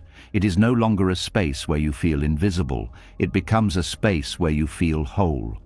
Because you are no longer looking for someone else to confirm your existence. You are simply aware of it. This awareness is quiet, but it is stable. It does not rise and fall with attention. It does not depend on feedback. It is always there. And when you begin to rest in it, something inside relaxes. The need to be seen begins to soften. The urge to be acknowledged loses its intensity. You start to feel less dependent on external reflection and more grounded in your own presence. This does not mean you withdraw from the world. It means you relate to it differently. You can still share, you can still connect, you can still be seen. But it is no longer something you need to feel complete. It becomes something you enjoy, not something you depend on. This creates a different kind of freedom, a freedom from the invisible pressure to be noticed, a freedom from the subtle anxiety of being overlooked, a freedom from the constant awareness of how you are being perceived. You begin to move more naturally, more honestly, more simply, because you are no longer performing for an audience. You are just living, and in that simplicity, something becomes clear. You were never incomplete without a witness. You were only conditioned to believe that you were. This realization changes how you experience even the smallest moments. A quiet walk becomes complete on its own. A simple thought becomes enough without needing to be expressed. A moment of stillness becomes meaningful without needing to be shared. Because you are no longer using observation as a measure of value. You are simply experiencing. This also deepens your sense of presence, because when you are not dividing your attention between yourself and an imagined observer, you are fully here, fully engaged, fully aware. There is no distance, no separation, just direct experience. And this is where peace begins to deepen, not as an idea, but as a felt reality. A quiet sense of being that does not need to be confirmed. A steady awareness that does not depend on recognition. A way of existing that is complete in itself. This is what it means to have self-worth without witness. Not a forced independence, not a rejection of others, but a natural understanding that your value does not require observation, that your existence is not dependent on acknowledgement, that your presence is whole even in complete solitude. And when this understanding settles in, something profound happens. You stop needing the world to reflect you back to yourself. You begin to know yourself directly, not through reactions, not through feedback, but through awareness.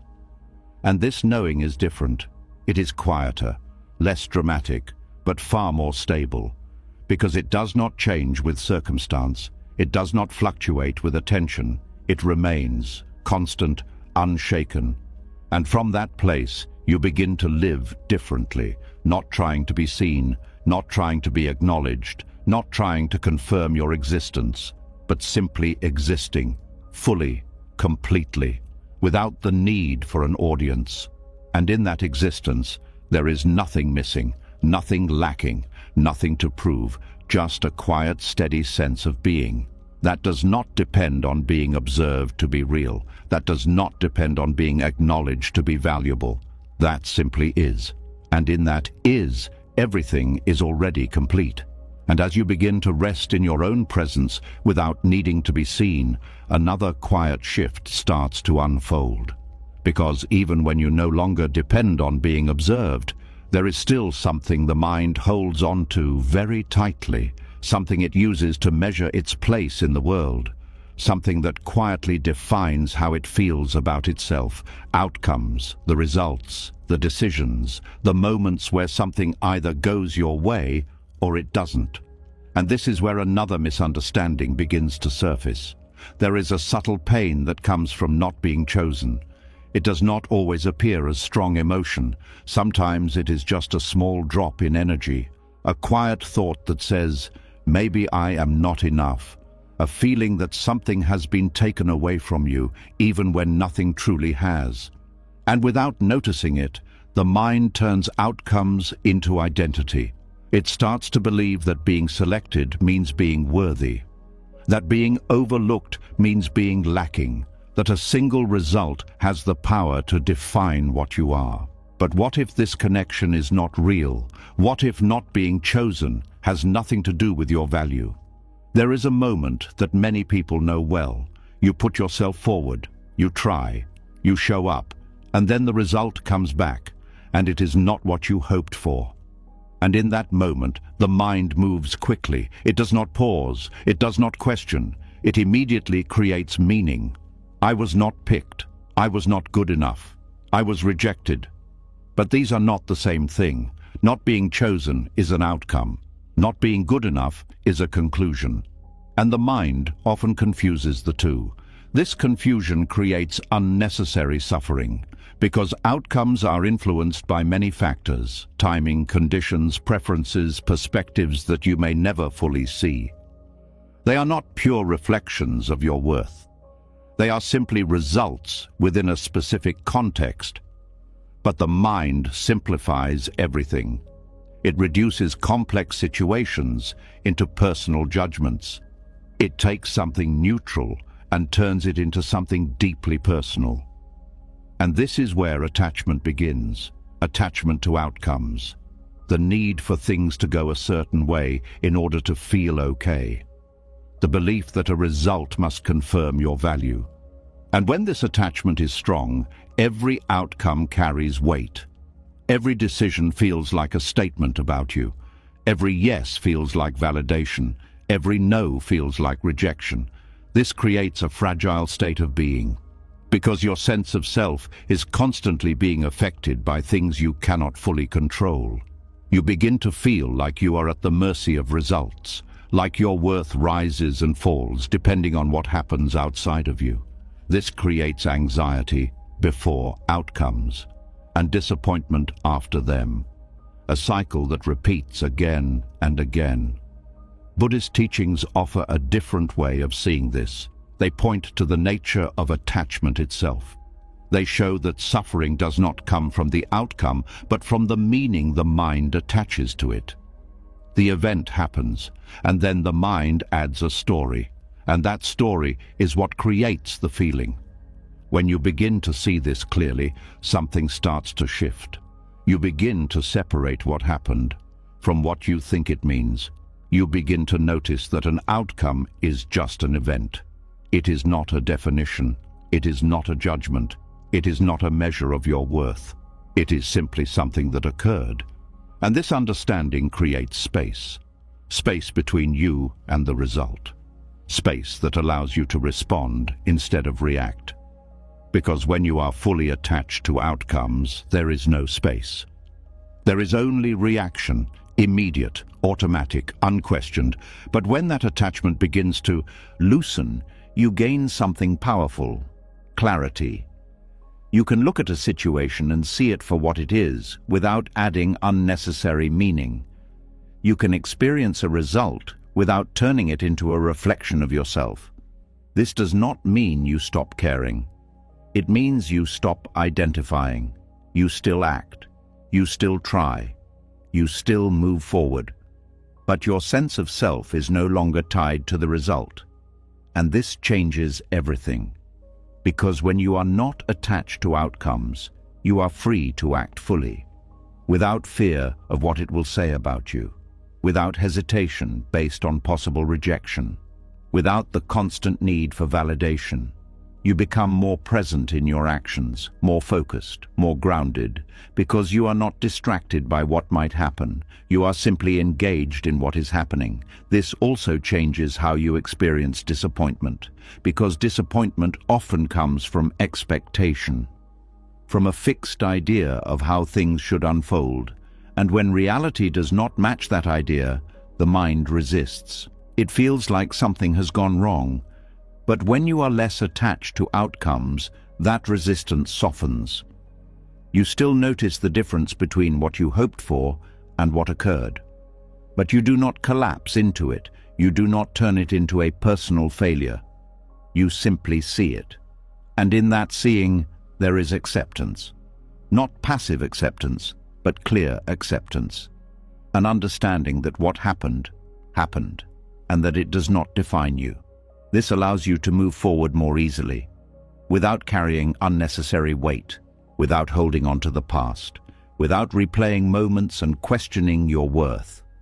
You begin to trust something deeper, not outcomes, but your own presence, your ability to act, to respond, to continue, regardless of results. This creates resilience, not the kind that forces strength, but the kind that comes from understanding, from knowing that your value is not at risk, that it cannot be taken away by a single decision, or a series of decisions, or even repeated outcomes, because it was never dependent on them. There is also a deeper freedom that comes with this, a freedom from the fear of rejection. Because when you no longer equate not being chosen with being rejected, the fear loses its power. You begin to see that what you called rejection was often just redirection, a movement away from something that was not aligned, a shift in direction that you could not fully understand at the time. And when you look back, you may begin to notice this pattern. Moments that felt like loss, but later revealed themselves as necessary changes. Situations that did not work out, but created space for something else. Paths that closed, but led you somewhere unexpected. This does not mean every outcome has a clear purpose, but it shows that the meaning you assign in the moment is not always accurate. And when you hold that lightly, you suffer less. You allow life to unfold without needing to control every result. You trust the process more, not blindly, but with awareness. Understanding that outcomes are part of a larger flow, not isolated judgments of your worth. This also changes how you approach effort. You no longer act only for the result. You act because the action itself matters, because it is aligned, because it feels true. And this brings a different kind of satisfaction, one that is not dependent on what happens next, but on the integrity of what you are doing now. This is where a deeper sense of stability begins to form. A stability that is not shaken by success or failure, by being chosen or not being chosen. Because your sense of self is no longer tied to those things, it is grounded in something more constant, something that does not change with circumstances. And from that place, you begin to experience life differently, less as a series of tests, and more as a series of experiences, each one offering something, not always what you expected, but something. And when you are not attached to specific outcomes, you are more open to what is actually present. You see opportunities where you might have seen loss. You notice growth where you might have seen failure. You recognize movement where you might have felt stuck, because you are no longer filtering everything through a fixed expectation. You are simply observing, responding, continuing. This creates a sense of flow, a way of moving through life that is less rigid, less controlled, more adaptive, more aware, and within that flow, there is less resistance, less struggle, less unnecessary suffering, because you are not constantly pushing against what is. You are working with it, understanding it, moving through it, and in that movement, something becomes clear. Not being chosen was never the problem. The problem was what you believed it meant, and once that belief is seen clearly, it begins to lose its hold. You no longer see outcomes as definitions, you see them as events. You no longer see results as reflections of your worth. You see them as part of a larger process. And in that understanding, something settles. A quiet confidence, not based on success, not dependent on approval, but rooted in clarity, in awareness, in the simple knowing that your value does not rise and fall with what happens outside of you. And from that knowing, you begin to live more freely, not waiting to be chosen, not fearing rejection, not attaching your identity to outcomes, but simply acting, experiencing, continuing, with a sense of ease, a sense of steadiness, a sense of being that remains, regardless of the result. And in that steadiness, there is peace. Not because everything goes your way, but because you no longer need it to. You understand that not being chosen does not mean you were rejected. It simply means that moment moved differently than expected. And you are still here, still whole, still complete, still valuable, exactly as you are. And as you begin to loosen your attachment to outcomes, something even deeper begins to come into focus. Because if not being chosen does not define you, then another question naturally rises beneath it. A question that quietly challenges something you may have believed for a long time. Who gave others the authority to decide your value? There is a subtle weight that comes from believing that someone else's opinion can define you. It is not always loud. Sometimes it shows up as hesitation, a pause before you act, a second thought before you speak, a quiet need to check how something will be received before you allow yourself to fully express it. And this is where another illusion begins to reveal itself. There is a feeling that someone out there knows better, that they can see something about you that you cannot see for yourself, that their approval carries more truth than your own awareness. And without realizing it, you begin to give that belief power. You begin to treat certain voices as authority, not just in practical matters, but in something far deeper, your sense of worth. And once that happens, your inner stability begins to shift. Because if someone else can define your value, then your value is no longer yours. It becomes something external, something that can be given or taken away. This creates a quiet dependency. You begin to look outward for confirmation. You begin to measure yourself through reactions. You begin to adjust who you are based on how you are received. And slowly, without noticing it, you move further away from yourself. There is a strange pattern that forms here. You trust others to define you, even when they cannot fully see you, even when they only know a small part of your life, even when their judgments are based on limited information. Because the mind has been conditioned to believe that authority exists outside, that someone else must know more, that someone else must decide.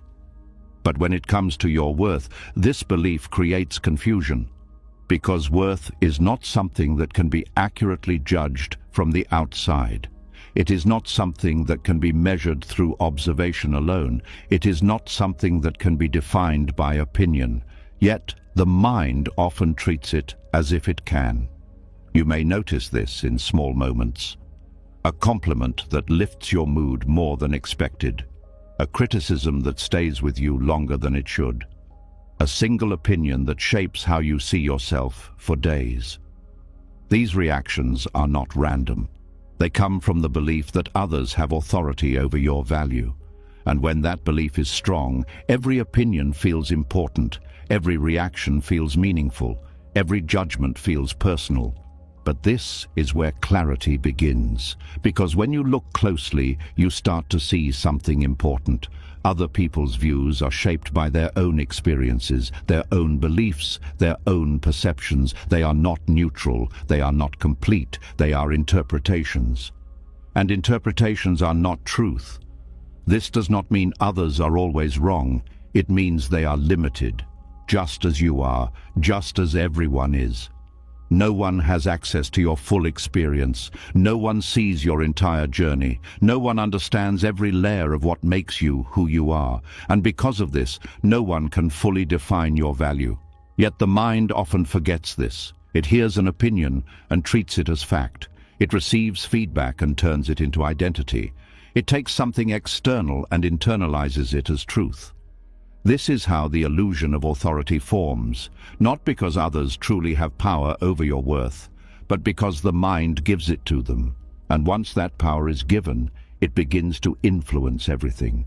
How you see, yourself, how you behave, how you feel, you may start to hold back parts of yourself, not because they are wrong, but because they were not accepted before. You may begin to shape your actions based on expected reactions, not because it feels true, but because it feels safer. And over time, this creates distance. Distance between who you are and how you express yourself. Distance between your inner sense of self and your outward behavior. And this distance creates discomfort, because something inside you knows. It knows when you are not being fully aligned. It knows when you are adjusting to fit external expectations. And even if everything looks fine on the surface, there is a quiet tension underneath. This tension is not a problem. It is a signal that something is out of balance, that your sense of authority has shifted outward, that your value has been placed in the hands of others. But this can change, not through force, not through rejection of others, but through understanding, through seeing clearly where authority truly lies. Buddhist teachings point to this in a simple but profound way. They show that your experience is direct, immediate, known from within. And this direct knowing is something no one else can access in the same way. Others can observe, they can interpret, they can respond, but they cannot be inside your awareness. They cannot fully know what you know. And because of this, their ability to define your value is limited. When you begin to see this clearly, something shifts. You start to question the weight you have given to external opinions. You begin to notice how quickly you have accepted them as truth, and you begin to create space. Space to observe without immediately internalizing, space to listen without losing your center, space to receive feedback without turning it into identity. This space is important because it allows you to respond differently. Instead of absorbing everything, you begin to filter, not through defensiveness, but through awareness. You ask yourself, is this true? Not in a reactive way, but in a grounded way. And sometimes the answer will be yes. Sometimes feedback will be useful. Sometimes it will point to something real. But even then, it does not define your worth. It simply informs your growth. This distinction is important because growth is flexible. It evolves, it changes, but worth is constant. It is not something that increases or decreases based on opinion.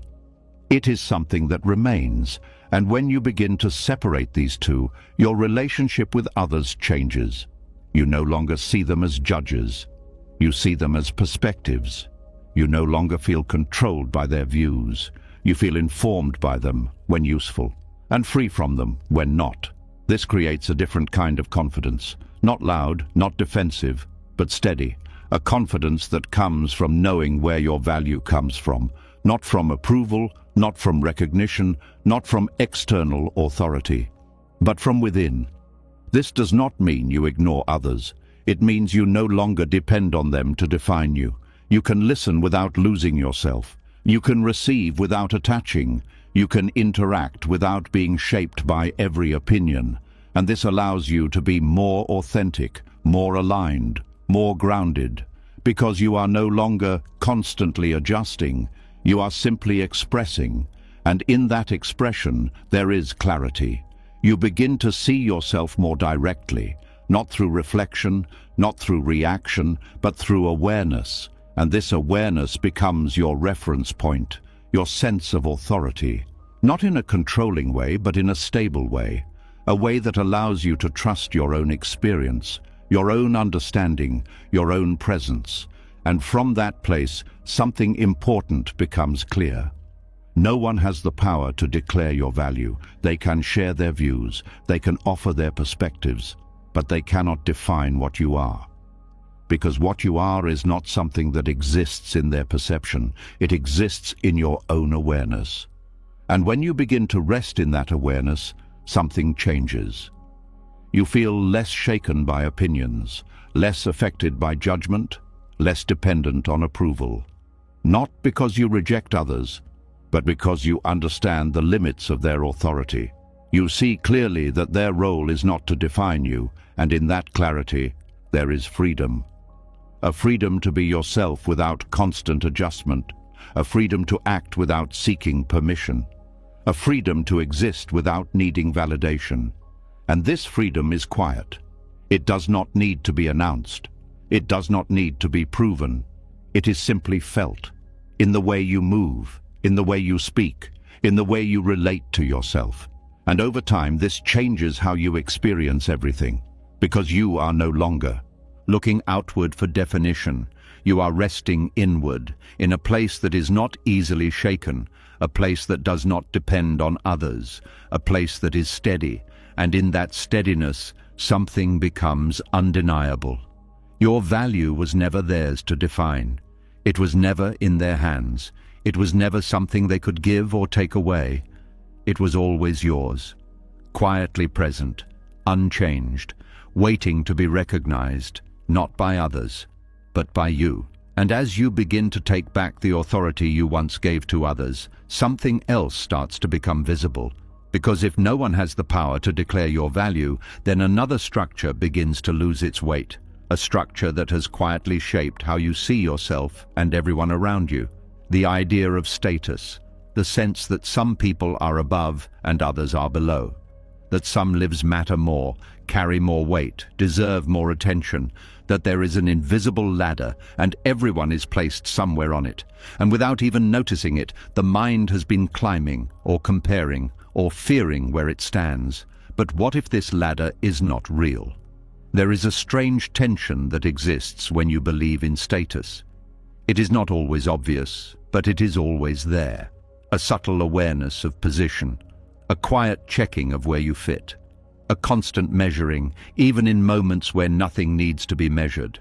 You walk into a room and something inside begins to scan. Who is more important? Who has more influence? Where do I stand in relation to them? And this process happens quickly, often without words, but it shapes how you feel. If you perceive yourself as lower, there may be hesitation, a slight shrinking, a carefulness in how you speak. If you perceive yourself as higher, there may be subtle pride, a sense of being more certain, more confident, more entitled to space. And in both cases, something is lost, because you are no longer simply present, you are positioned. This positioning creates distance, distance between you and others, distance between you and yourself. Because you are no longer relating directly, you are relating through a structure, a mental map that divides people into levels. But this structure is not as solid as it seems. It is not something you can touch. It is not something that exists outside of perception. It is a construction of the mind, built from ideas, reinforced by systems, repeated through culture, but still a construction. From a young age, you are introduced to hierarchy: who performs better, who leads, who follows, who is praised, who is overlooked, and slowly, these patterns begin to form a belief that people exist on different levels of worth, that some are inherently more valuable, that some deserve more recognition. And this belief becomes so familiar that it feels natural. It feels like reality. But when you look more closely, you begin to see something different. Status is not fixed. It changes depending on context. Someone who is highly respected in one environment may be unknown in another. Someone who holds power in one space may have none in a different setting.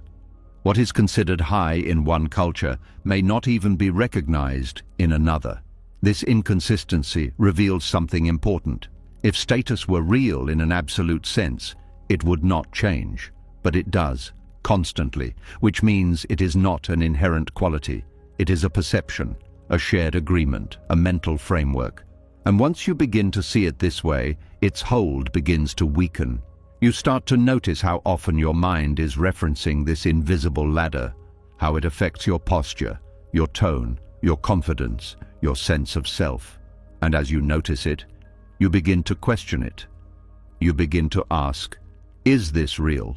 Not the roles people play, not the responsibilities they hold, but the idea that their value is greater or lesser because of it. And in that questioning, something begins to shift. You start to see people differently, not as positions, not as levels, but as individuals, each with their own experiences, their own struggles, their own awareness. You begin to see that behind every role there is a person, and that person is not defined by the role. They are simply expressing it. This changes how you relate. You feel less intimidated, less impressed, less influenced by external markers. Because you are no longer seeing through the lens of hierarchy, you are seeing directly. And this direct seeing creates equality, not in the sense that everyone is the same, but in the sense that everyone shares the same fundamental nature, the same presence, the same awareness. This is what Buddhist teachings point to. They do not deny that differences exist, but they show that these differences do not define intrinsic worth. They are surface level, contextual, temporary. What is deeper is the same. And when you begin to rest in that understanding, something changes inside you.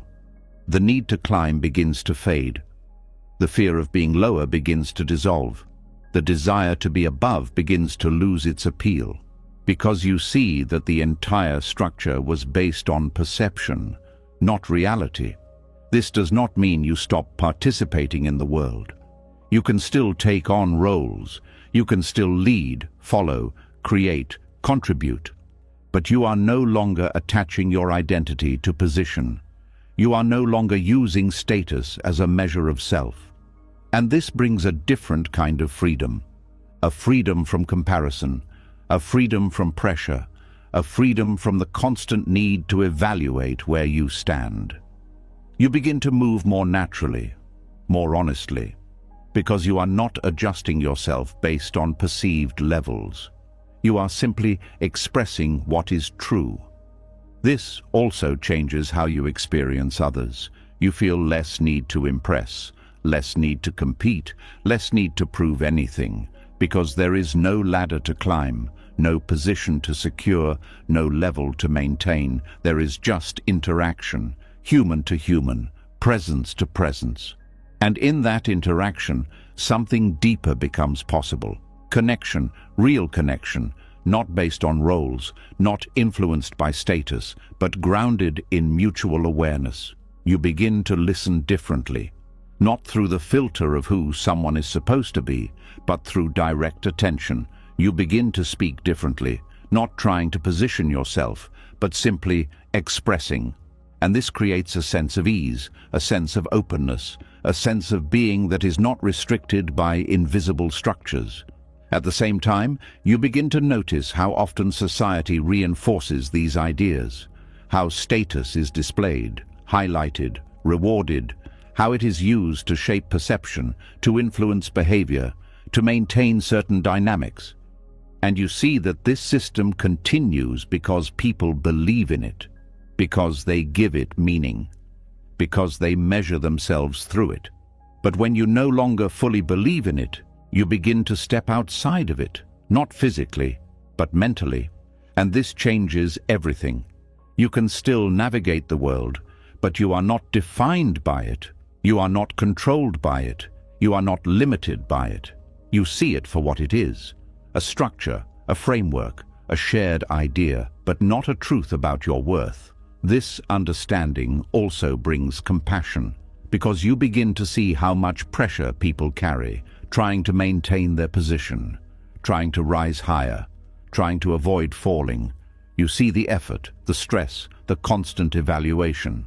And instead of judging, you understand, because you recognize the pattern, and you see how it can be released, not through force, but through clarity, through seeing that the ladder was never solid, that the levels were never fixed, that the positions were never defining. And in that seeing, something softens inside you and in how you relate to others. You begin to meet people where they are, without placing them above or below, without creating distance, without attaching meaning to status. And this creates a different kind of presence, one that is grounded, stable, unshaken by external structures, because it is rooted in something deeper, something that does not change with roles, or titles, or recognition, something that is constant. And in that constancy there is peace, not the kind that comes from being at the top, but the kind that comes from stepping off the ladder entirely, from no longer needing to climb, from no longer needing to compare, from no longer needing to measure, just being, fully, without position, without hierarchy, without the illusion of status. And in that being, something becomes clear. You were never above, you were never below, you were only placed there by a system of thought. And once that system is seen clearly, it begins to dissolve.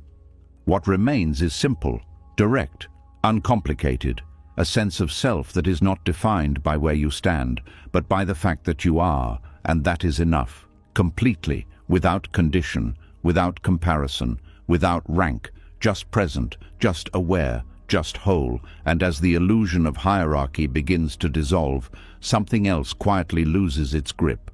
Because if there is no ladder to climb, no position to secure, then another question naturally rises beneath it. A question that changes everything once it is seen clearly. Why have you been waiting for permission to be yourself? There is a quiet hesitation that lives in many people. It does not always speak loudly, but it shapes how they move. A pause before they express a thought. A second guess before they follow what feels true.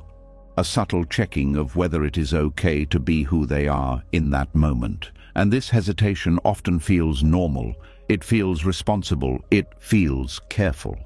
But beneath it, there is something deeper. A belief that your existence needs approval. That your expression must be accepted before it can be real. That your truth must be validated before it can be lived. And this is where another layer of conditioning begins to reveal itself. There is a strange pattern in how the mind learns to operate. From early on, it is taught to look outward before acting, to wait for signals, to read reactions, to adjust based on feedback. And slowly, this creates a habit of seeking permission, not always directly, but in subtle ways, through hesitation, through overthinking, through the constant awareness of how something might be received. And over time, this habit becomes so familiar that it feels like part of who you are. But it is not who you are. It is something you learned. And what is learned can be seen clearly. There is a quiet cost to living this way, because when you wait for approval, you delay your own expression. You hold back parts of yourself. You filter what you say, what you do, how you move. Not based on what is true, but based on what will be accepted. And this creates distance between your inner experience and your outer life. You begin to feel like you are not fully showing up, like something is being held back. And even when everything looks fine on the surface, there is a quiet sense of incompleteness, because something inside you knows. It knows when you are not being fully honest, not in words, but in presence. It knows when you are adjusting to fit expectations. And this awareness creates tension, a subtle discomfort that does not always have a clear source. But it is there. This tension is not a problem. It is a signal that something within you is ready to be expressed without restriction. That something is ready to move freely. But the habit of seeking approval holds it back. Because approval feels safe. It feels like protection, like if others accept you, you will not be rejected. You will not be judged. You will not be excluded. And so the mind clings to it. But this safety comes at a cost. The cost of authenticity, the cost of freedom, the cost of fully being who you are. Because when your expression depends on approval, it is no longer yours. It becomes shaped by others, adjusted, filtered, controlled. And over time, this can lead to a loss of clarity. You begin to forget what feels true to you because you are always referencing something external. You are always checking, always adjusting, always waiting. And this waiting becomes a pattern, a quiet delay in your own life. But something changes when you begin to question this pattern. When you begin to ask, "What if I did not need permission?" At first, this question may feel unfamiliar, even uncomfortable, because the mind is used to operating within certain boundaries. It is used to checking, to confirming, to seeking validation, and stepping outside of that feels uncertain. But within that uncertainty, there is also something else. Space. Space to explore, space to act, space to be, without needing to justify it. This is where freedom begins, not as something dramatic, but as something quiet. A small shift in how you relate to yourself. You begin to notice moments where you would normally hesitate, and instead of stopping, you allow yourself to move. You speak without overthinking. You act without waiting. You express without filtering, not in a reckless way, but in an honest way. And in these moments, something becomes clear. You did not need permission. You were only used to asking for it. This realization is subtle, but it is powerful, because it changes how you see yourself. You begin to trust your own experience more, your own instincts, your own sense of what feels right. Not because you are certain about everything, but because you are no longer dependent on external confirmation. This creates a different kind of confidence, not based on approval, but based on presence, a sense of being that is steady, that does not need to be validated to be real. And as this confidence grows, the need for approval begins to fade.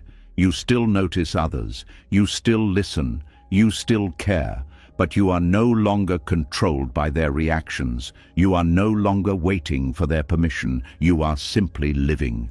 This changes how you experience fear, because much of fear is tied to how you will be perceived, to what others will think, to whether you will be accepted. But when you are no longer seeking approval, this fear loses its intensity.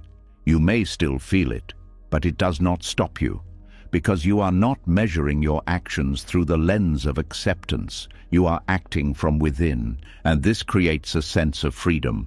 A freedom that is not dependent on circumstances, a freedom that is not granted by others, but one that comes from releasing the need for permission. You begin to move through life differently, more directly, more honestly, more fully, because you are no longer holding back. You are no longer waiting. You are no longer asking. This also changes how you relate to rejection, because when you are not seeking approval, rejection is no longer a threat. It is simply a response, one perspective among many. And it does not define you. It does not limit you. It does not stop you from being who you are. This creates resilience, not through force, but through clarity, through understanding that your existence is not something that needs to be approved. It is already valid, already real, already complete. And from that understanding, something deeper begins to settle. A quiet sense of ease, a feeling that you can simply be, without needing to explain, without needing to justify, without needing to be accepted. This ease is not passive, it is active in its own way. It allows you to engage more fully, to express more clearly, to live more honestly, because you are no longer divided between what you feel and what is allowed. There is alignment, and in that alignment, there is strength, a strength that does not come from control, but from authenticity, from being fully present in your own experience, without waiting for permission. This also deepens your connection to yourself, because when you stop looking outward for approval, your attention returns inward. You begin to notice your own thoughts more clearly, your own feelings, your own sense of direction, and this awareness becomes your guide. Not in a rigid way, but in a natural way. You begin to trust yourself, not because you are always right, but because you are no longer disconnected. You are present, and from that presence, your actions become more aligned, more genuine, more true. And over time, this creates a life that feels different, not perfect, but real, not controlled, but honest, not dependent, but free. And within that freedom, something becomes clear. You were never meant to wait. You were never meant to ask. You were never meant to filter your existence through approval. You were only taught to. And once you see that clearly, the pattern begins to loosen. You begin to step out of it, not all at once, but gradually, moment by moment, choice by choice, until one day it no longer feels natural to wait for permission. It feels natural to simply be, to act, to express, to live, without needing approval. And in that way of living, something shifts deeply. You no longer feel like you are trying to exist. You are just existing, fully, completely, without hesitation, without holding back, without asking. And in that existence, there is nothing missing, nothing lacking, nothing to prove, just a quiet, steady presence. That does not need permission to be real. That does not need approval to be valid. That simply is, free, unrestricted, whole. And as you begin to live without waiting for approval, another layer quietly comes into view. Because even when you stop asking for permission, there can still be a subtle pattern running underneath your actions. A pattern that does not always look obvious, but quietly shapes how you show up. The desire to be chosen, not in loud ways, not always through direct effort, but in small adjustments, in the tone of your voice, in the way you present yourself, in the things you say, and the things you hold back. A quiet hope that someone, somewhere, will look at you and say, yes, you. And this is where another identity begins to reveal itself. There is a version of you that learned to be liked, a version that learned to be accepted, a version that became very skilled at reading the room, adjusting, adapting, shaping itself into what would be approved. And over time, this version became familiar. It became automatic. It became normal. But beneath it, there is something deeper. A quiet question that has been guiding many of your choices without you even noticing. What do I need to be chosen?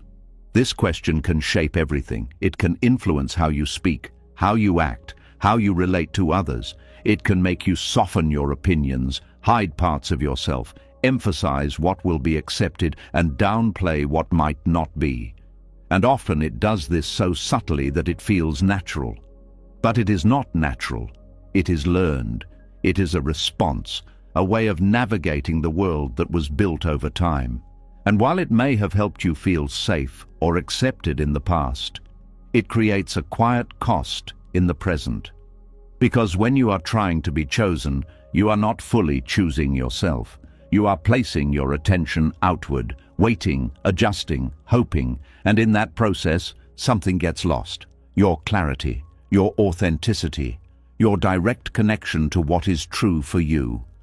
There is a tension that comes with this identity, a subtle pressure to maintain a certain image, to continue being what has been accepted before, to avoid stepping outside of that. Because stepping outside of it feels risky. It feels like you might lose approval, like you might not be chosen. And so the pattern continues. You keep adjusting, keep shaping, keep presenting a version of yourself that feels more acceptable.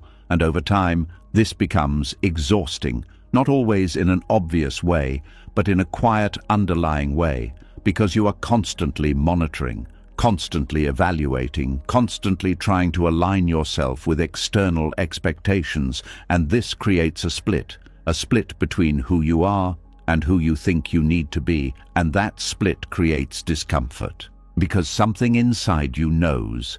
It knows when you are not being fully honest. It knows when you are performing, even in subtle ways. And that awareness creates a quiet unease. This unease is not something to avoid. It is something to understand, because it is pointing to the presence of this identity, the pick-me identity, the part of you that is still seeking validation, still hoping to be selected, still measuring itself through the eyes of others. But when you begin to see this clearly, something shifts. You begin to notice the small behaviors, the subtle ways you adjust, the moments where you hesitate, the times when you say something not because it is true, but because it will be liked. And in noticing, there is awareness, and in awareness there is choice. You begin to see that these behaviors are not who you are. They are patterns that can be understood, patterns that can be released, not through force, but through clarity. Because once you see them clearly, they begin to lose their hold. You no longer act from them automatically. You begin to pause, to question, to ask yourself, is this coming from truth or from the desire to be chosen?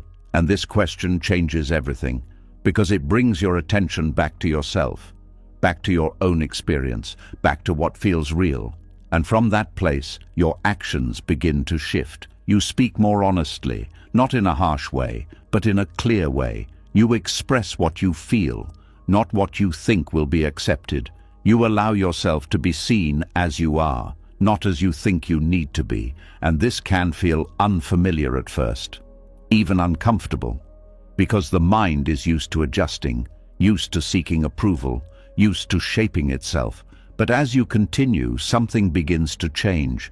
You start to feel more grounded, more aligned, more connected to yourself. Because you are no longer divided, you are no longer performing, you are simply being. And in that being, there is a different kind of confidence, not based on how others respond, but based on the fact that you are not hiding, that you are not filtering yourself to fit expectations, that you are not waiting to be chosen. This confidence is quiet, but it is strong, because it is rooted in authenticity. And authenticity does not need validation. It stands on its own. This also changes how you experience relationships, because when you are no longer trying to be chosen, you are no longer approaching others from a place of need. You are not trying to earn their approval. You are not trying to fit into their expectations. You are simply meeting them as you are. And this creates a different dynamic, one that is more balanced, more honest, more real, because there is no underlying agenda, no quiet attempt to be selected, just presence. And from that presence, connection becomes clearer. You can see who resonates with you, who understands you, who aligns with you, without needing to adjust yourself to fit. And this brings a different kind of clarity, because you are no longer trying to be accepted by everyone. You are simply allowing the right connections to form naturally. This also reduces a lot of unnecessary effort, because trying to be chosen requires constant energy, constant adjustment, constant awareness of how you are being perceived. But when you release that, your energy returns to you. You are no longer spending it on maintaining an image. You are using it to live, to experience, to create. And this creates a sense of ease, a sense of flow, because you are no longer forcing yourself into a shape. You are simply allowing yourself to be as you are. There is also a deeper understanding that begins to emerge.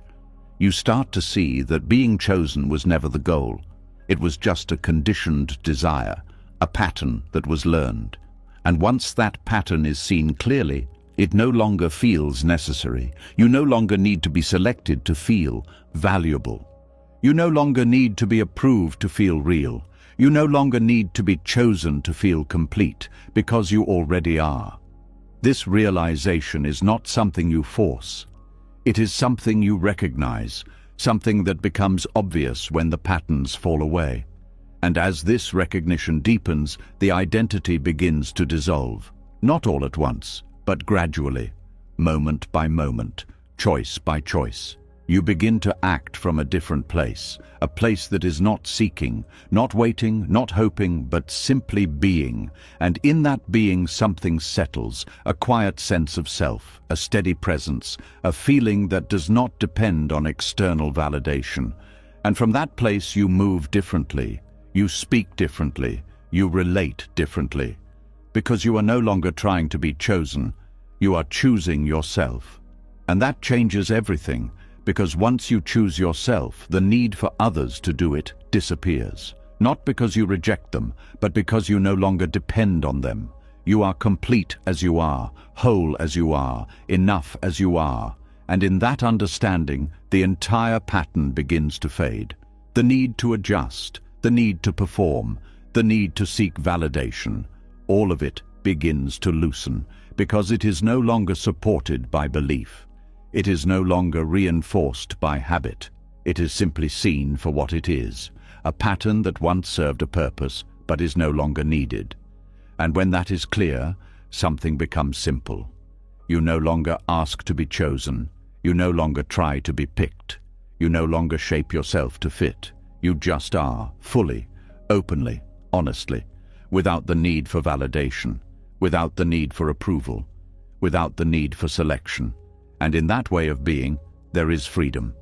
Not because you gained something new, but because you stopped chasing something that was never required, and what remains is something quiet, something steady, something real, a sense of self that does not depend on being chosen, because it has already chosen itself.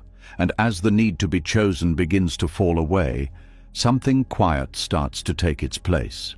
Because when you are no longer looking outward for validation, your attention naturally returns to where it has always belonged. Not to the opinions of others, not to reactions, not to approval, but to yourself. And in that return, another question begins to rise. If no one else needs to define you, can you finally see yourself clearly? There is a subtle shift that happens here. It is not loud, and it does not demand attention, but it changes everything. Because for so long, you may have known yourself through reflections, through how others responded to you, through what was accepted, what was praised, what was rejected. And slowly, those reflections became your mirror. You learned to see yourself through them. You learned to measure yourself through them. You learned to understand who you are based on what was given back to you. But now, as that pattern begins to loosen, something unfamiliar appears. There is no mirror, no constant reflection, just you and your own awareness. And this can feel strange at first, because the mind is used to confirmation, used to feedback, used to knowing itself through external signals. But without those signals, there is a quiet space, a space where something deeper can begin to emerge. Self-recognition, not as an idea, not as a concept, but as a direct experience.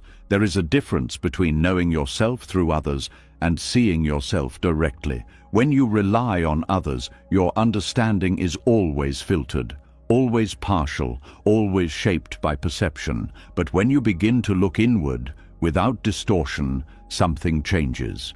You begin to notice what is actually there, not what should be there, not what is expected, but what is real. This requires honesty, a kind of honesty that is not harsh but clear.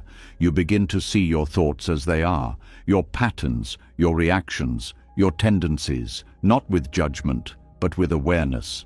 And in that awareness, there is clarity. You start to recognize how your mind moves, how it holds onto certain ideas, how it avoids others, how it reacts to situations. And this recognition is powerful because it is direct. It is not based on opinion. It is not shaped by approval. It is simply seen. This is where true understanding begins, not from what others say about you, but from what you observe within yourself. And as this observation deepens, something else begins to shift. You start to see yourself with less distortion, less exaggeration, less comparison. You are no longer trying to be more than you are, and you are no longer reducing yourself to less than you are. You are simply seeing clearly. And this clarity brings a different kind of stability because it is not dependent on external factors. It is grounded in direct awareness. You begin to trust what you see, not blindly, but with quiet confidence, because it is not based on assumption. It is based on observation. This creates a different relationship with yourself, one that is not based on judgment, not based on evaluation, but based on understanding. You begin to meet yourself where you are, without needing to change immediately, without needing to fix everything, just seeing. And in that seeing there is acceptance, not passive acceptance, but clear acceptance, an acknowledgement of what is present. And from that place, something begins to grow, a sense of self that is not constructed, not dependent, not shaped by others, but rooted in awareness. This is the quiet power of self-recognition. It does not seek attention. It does not need validation. It does not announce itself. But it changes how you move through the world, because you are no longer uncertain about who you are. You are no longer waiting for confirmation. You are no longer searching for reflection. You are simply aware. And this awareness becomes your foundation. From it, your actions begin to align. Your words become clearer. Your decisions become more grounded, because they are not based on external influence. They are based on direct understanding. This also changes how you experience doubt, because doubt often comes from uncertainty, from not knowing where you stand, from relying on others to define you. But when you begin to see yourself clearly, that uncertainty begins to fade, not completely, but significantly. You may still question things, but those questions do not shake your core, because your core is no longer based on shifting opinions. It is based on steady awareness. This creates resilience, a quiet strength that does not need to prove itself, because it is not built on comparison, it is built on clarity. You begin to notice that you are less affected by external reactions, not because you ignore them, but because they no longer define you. You can receive feedback without losing your center. You can hear opinions without becoming them. You can experience praise without attaching to it, and criticism without collapsing into it, because your reference point has changed. It is no longer outside, it is within. This also brings a deeper sense of peace, because when you are not constantly looking outward, the mind becomes quieter, less reactive, less distracted, more settled. You are no longer pulled in different directions by external input. You are grounded, present, aware, and in that presence, something becomes simple. You begin to live from yourself, not from reflection. You act because it feels true, not because it will be approved. You speak because it is clear, not because it will be accepted. You move because it aligns, not because it will be noticed. And this creates a life that feels more real, more direct, more honest, because it is not filtered through external expectation. It is expressed from within. There is also a deeper compassion that emerges here, because as you begin to see yourself clearly, you also begin to see others more clearly. You recognize that they too are shaped by patterns, by conditioning, by perception. And this understanding softens judgment. It creates space. Because you are no longer seeing people through fixed ideas. You are seeing them as they are, in process, in movement, just like you. And this shared understanding creates connection, not based on roles, not based on status, but based on awareness, on presence, on being. This connection is different. It is not dependent on validation. It is not based on approval. It is simply there, because you are no longer trying to be seen. You are simply seeing, and in that seeing, something becomes clear. You were never meant to rely on others to know yourself. They can reflect parts of you. They can offer perspectives, but they cannot replace your own awareness. And when you begin to trust that awareness, everything shifts. You stop searching for yourself in others. You stop defining yourself through reactions. You stop waiting for confirmation, because you already see. And in that seeing, there is a quiet completeness, a sense that you are not missing anything. Not because you are perfect, but because you are present, fully aware of what is, without distortion, without avoidance, without need. This is not something that happens all at once. It unfolds, gradually, through attention, through honesty, through awareness. And as it unfolds, it becomes more natural, more stable, more consistent, until one day you no longer question it. You no longer look outward first. You no longer need reflection to feel real. You simply know, not in a rigid way, but in a clear way, a grounded way, a quiet way. And from that knowing, you begin to live differently, with less confusion, less doubt, less dependency, because you are no longer searching for yourself. You are recognizing yourself, and that recognition is enough. It does not need to be confirmed. It does not need to be validated.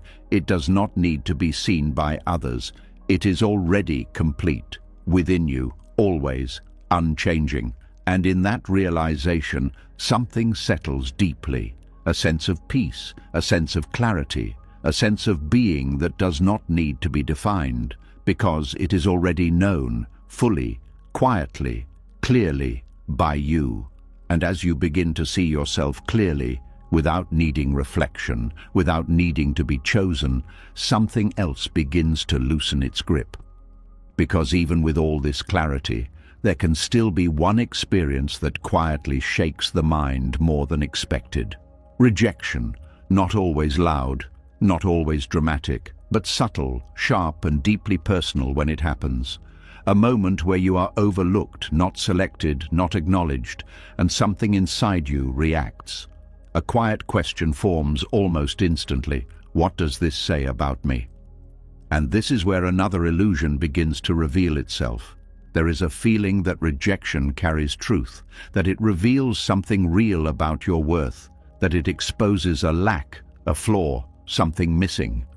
And because of this, the mind gives it weight. It replays the moment. It analyzes what went wrong. It tries to find meaning. But what if rejection does not mean what you think it means?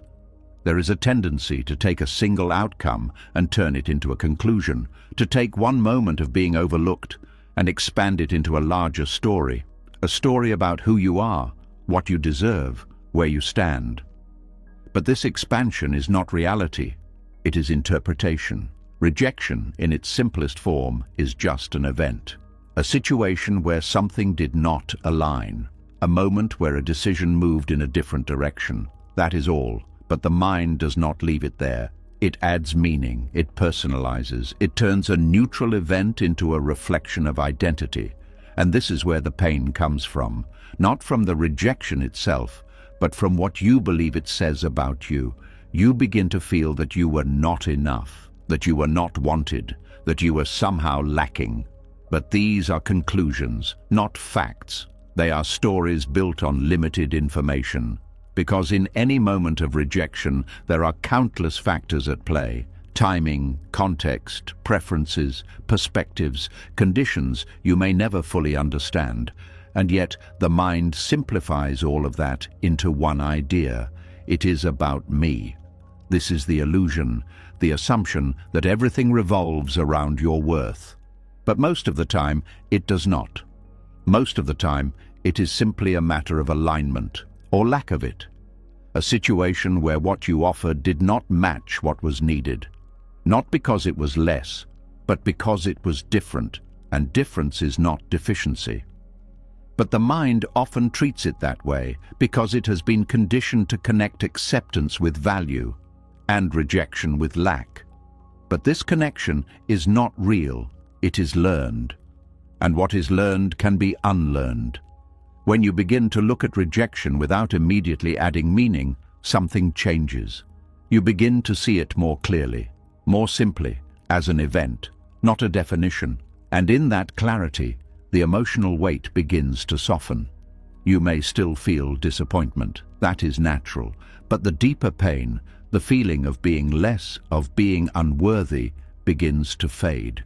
Because you are no longer attaching that meaning to the experience. This creates space. Space to respond instead of react. Space to observe instead of assume. Space to understand instead of judge. And within that space, something important becomes visible. You begin to see how often rejection has been misunderstood. How many times you took something personally that was never personal. How many times you created a story that was never true. And this realization can be both surprising and freeing, because it shows you that the pain was not coming from reality, it was coming from interpretation. And once you see that, you begin to question those interpretations. You begin to ask, is this really about me? And often the answer is no, or at least not in the way you thought. This does not mean you avoid responsibility. It does not mean you ignore feedback or refuse to grow. It simply means you stop turning every outcome into a judgment of your worth. You separate what happened from what you believe it means. And this separation is powerful because it allows you to learn without collapsing, to grow without feeling diminished, to move forward without carrying unnecessary weight. You begin to see that rejection does not take anything from you. It does not reduce your value. It does not define your reality. It simply redirects your path. And sometimes that redirection is not immediately clear. It may feel confusing, uncomfortable, even unfair. But over time, you may begin to notice something, that what did not work out created space for something else, something that aligned more closely, something that made more sense, something that you could not have seen before. This does not mean every rejection leads to something better in a simple way, but it shows that rejection is not the end. It is a shift, a movement, part of a larger process that is not always visible in the moment. And when you understand this, your relationship with rejection begins to change. You stop fearing it as much. You stop avoiding it. You stop seeing it as something that threatens your identity. Instead, you begin to see it as information, as direction, as part of how life unfolds. This creates a different kind of confidence, not the kind that expects everything to go your way, but the kind that knows you will remain whole regardless of what happens.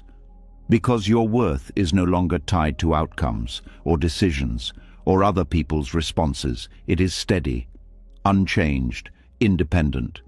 And from that place, you begin to approach life differently. You are more willing to try, more open to experience, less afraid of what might happen, because you are no longer attaching your identity to the result. You are simply engaging, and this engagement is free from the pressure to be accepted, free from the fear of being rejected, free from the constant need to protect your sense of self. You begin to move with more ease, more openness, more presence, because you are not carrying the weight of interpretation. You are simply experiencing what is. And in that experience, something becomes clear. Rejection was never empty.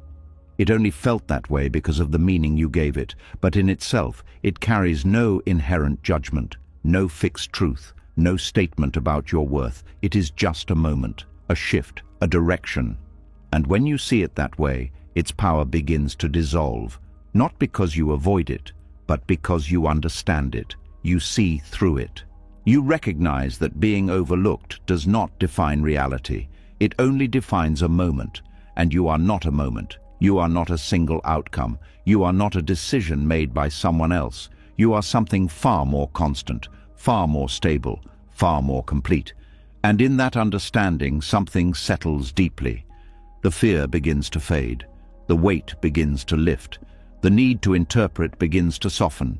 And what remains is clarity, a quiet knowing that nothing external has the power to define what you are, that no moment of rejection can reduce your worth, that no outcome can change your reality, because your reality is not built on selection, it is not built on approval, it is not built on being chosen. It is simply here, unchanged, unshaken, unaffected.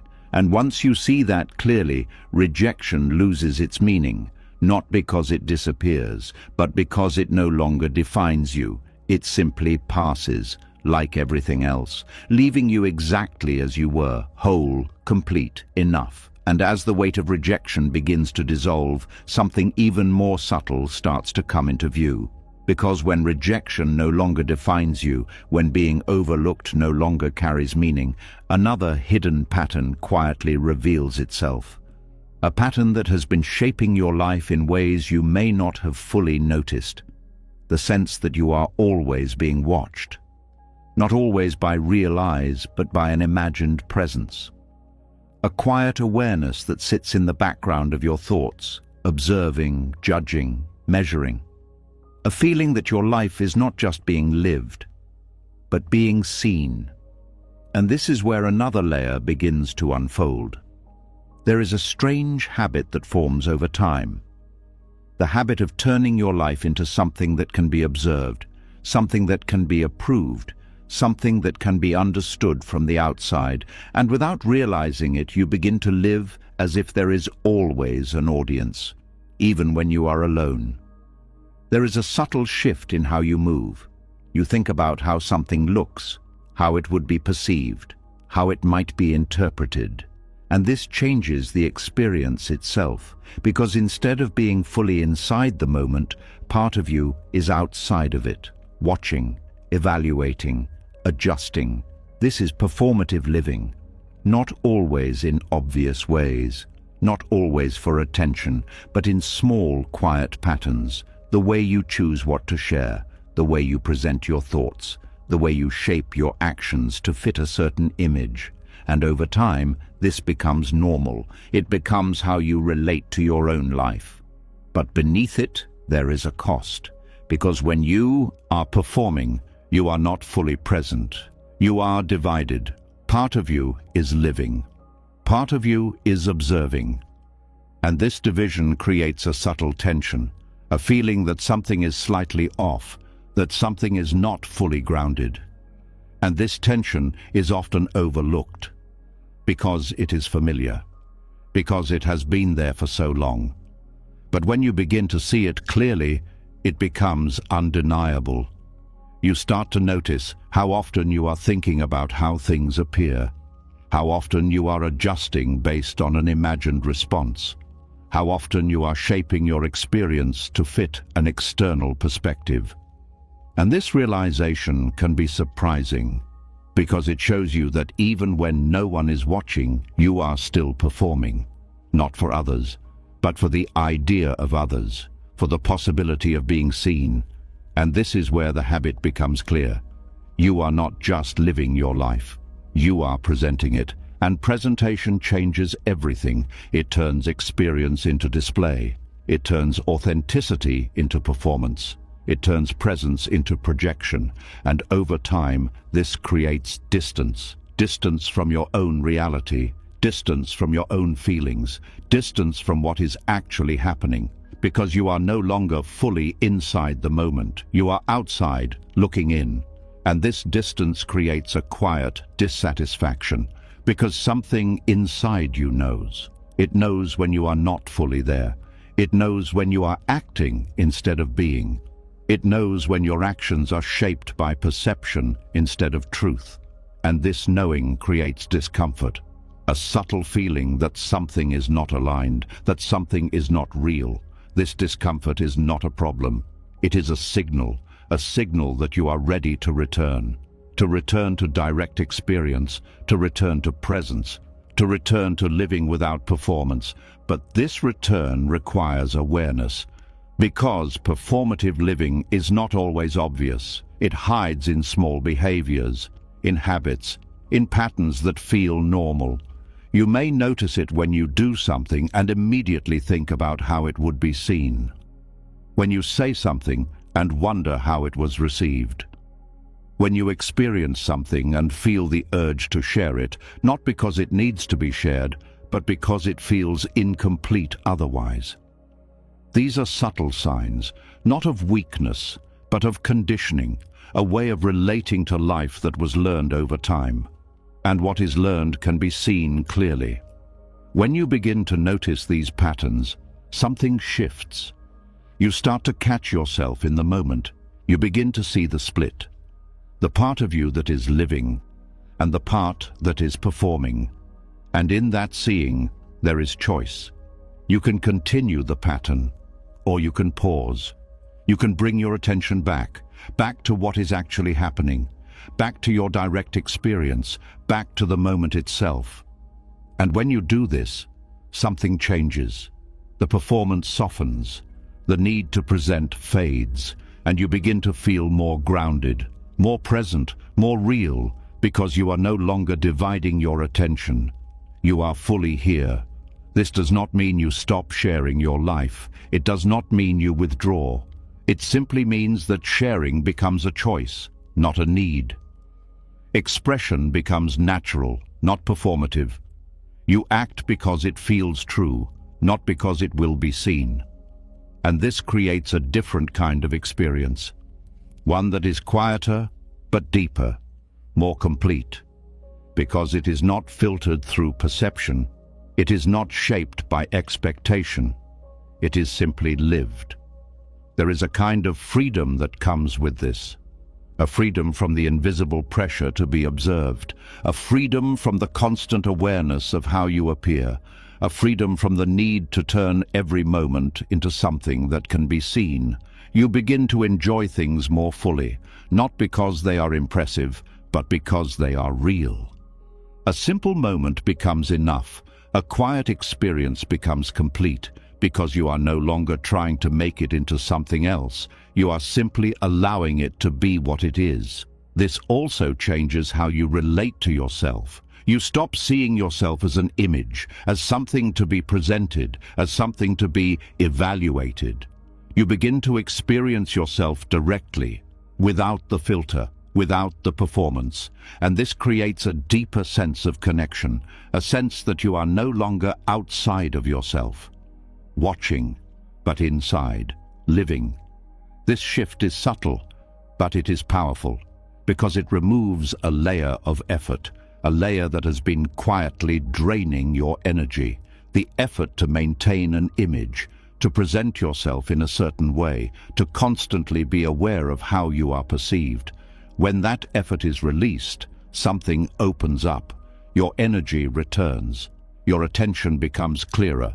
Your presence becomes stronger. And in that presence, something becomes simple. You are no longer trying to live your life. You are just living it. Without performance, without presentation, without the need for an audience. And this simplicity brings peace, not a dramatic peace, but a quiet one, a steady sense of ease, because you are no longer divided. You are whole, fully engaged in your own experience. There is also a deeper understanding that begins to emerge. You start to see that the audience you were performing for was never fully real. It was a mental construction, a collection of imagined responses, expected reactions, projected opinions. And once you see that, its hold begins to weaken, because you realize that you were adjusting yourself based on something that was not actually present.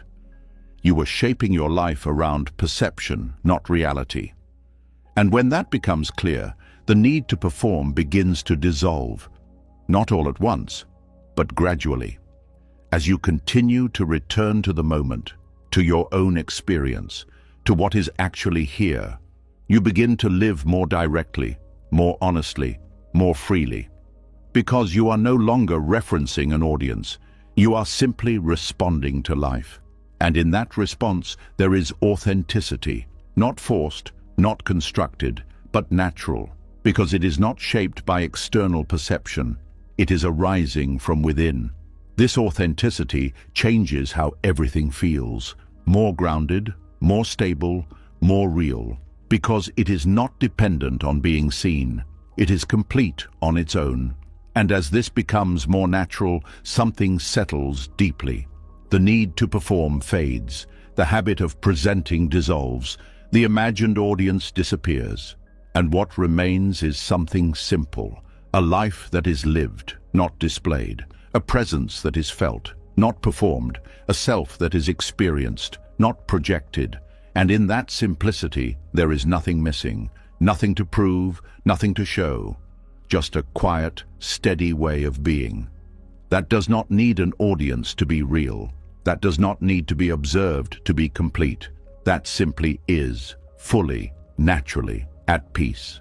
And as the need to perform begins to fall away, something even quieter begins to reveal itself. Because when you are no longer living for an audience, no longer shaping your life to be seen, another question naturally rises beneath the silence. If nothing needs to be shown, then what is your worth really based on? There is a deep belief that has been guiding many lives without being questioned. A belief that says your value must be earned. That it comes after effort, after success, after recognition. That you must become something before you can feel like you are enough. And because of this belief, the mind is always moving forward, always trying, always building, always reaching for something that feels just out of reach, a future version of yourself that will finally be worthy. But this movement creates a quiet tension, because no matter how much you achieve, The feeling does not settle. It shifts, it moves, it asks for more. And this is where another illusion begins to show itself. The idea that worth is something that comes later, something that arrives after a certain point, something that must be built through accomplishment. But what if this idea is not true? There is something deeply ingrained in the way you have been taught to see yourself. You were shown that value is connected to doing, to producing, to achieving, to becoming. You were rewarded for results, recognized for outcomes, praised for performance, and slowly this created a connection, a belief that your worth increases with what you do, that without achievement there is less value, that before success there is something missing. But when you look closely, this belief creates an endless loop, because if your worth depends on achievement, it is never stable. It rises when you succeed. It falls when you do not. It is always changing, always uncertain, always dependent. And this creates a life of constant movement, a life where you are always trying to prove something, even if you do not fully realize it. You may feel it in subtle ways, a pressure to be productive, a need to improve, a quiet dissatisfaction with where you are, a sense that you should be further along. These feelings are not random. They come from the belief that your current state is not enough, that your value exists somewhere ahead. But this belief overlooks something fundamental. You existed before you achieved anything, before you proved anything, before you became anything. And in that existence, there was already presence, already awareness, already life. Nothing was missing, nothing needed to be added. This is the inner source of worth. Not something you create, not something you earn, but something that is already there. Before action, before result, before recognition. It is not loud, it does not demand attention, but it is constant. And when you begin to notice it, something shifts. You start to feel a different kind of grounding, a sense that your value is not moving, not dependent, not changing with outcomes, because it was never tied to them. This does not mean achievement becomes meaningless. You can still create, still grow, still move forward. But the reason changes. You are no longer trying to become worthy. You are expressing from worth. And this changes everything. Because when you act from a place of already being enough, there is no pressure to prove. No need to validate your existence through results. Your actions become lighter, more natural, more aligned. You do things because they feel true, not because they will make you more valuable. This also changes how you experience failure, because failure is often seen as a loss of worth, a sign that something is lacking. But when your worth is not tied to achievement, failure loses that meaning. It becomes information, experience, part of movement, not a reflection of who you are. And this creates resilience. Not through force, but through understanding, because your foundation is not shaken by outcomes. It is steady, always present. This also softens comparison, because when you believe worth is earned, you naturally compare achievements. Who has more? Who has done better? Who is ahead? But when you see that worth exists before achievement, comparison begins to fade, because you are no longer measuring value through outcomes. You are recognizing it as something inherent, something shared, something that is not divided. And this brings a sense of ease. You no longer feel behind. You no longer feel the need to catch up. You are simply where you are, and that is enough. There is also a deeper peace that begins to form, because the constant pressure to become begins to soften. The feeling that you need to reach a certain point to be okay begins to dissolve. You begin to rest, not in inactivity, but in understanding, a quiet knowing that nothing is missing right now, that your value is not waiting in the future, it is already here. This does not stop growth, it supports it.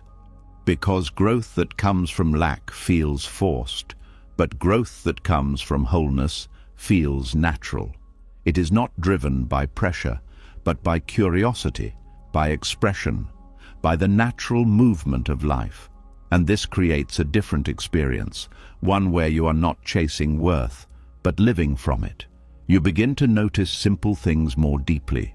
Moments that were once overlooked become meaningful, not because they are impressive, but because they are real. You begin to feel more present, more connected, because you are no longer trying to get somewhere else.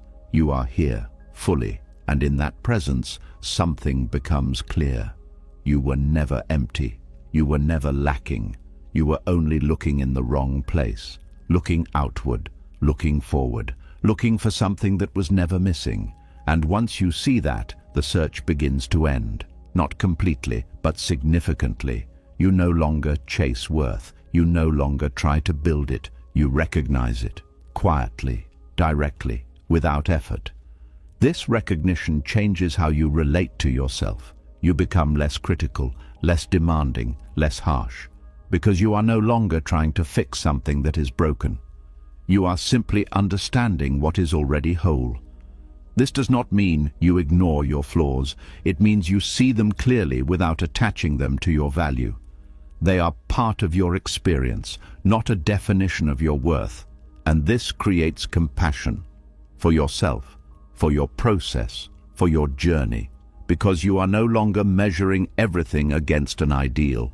You are simply observing, growing, learning, from a place that is already complete. This also changes how you interact with the world. You are less reactive, less pressured, less driven by external expectations, because your sense of self is not dependent on them.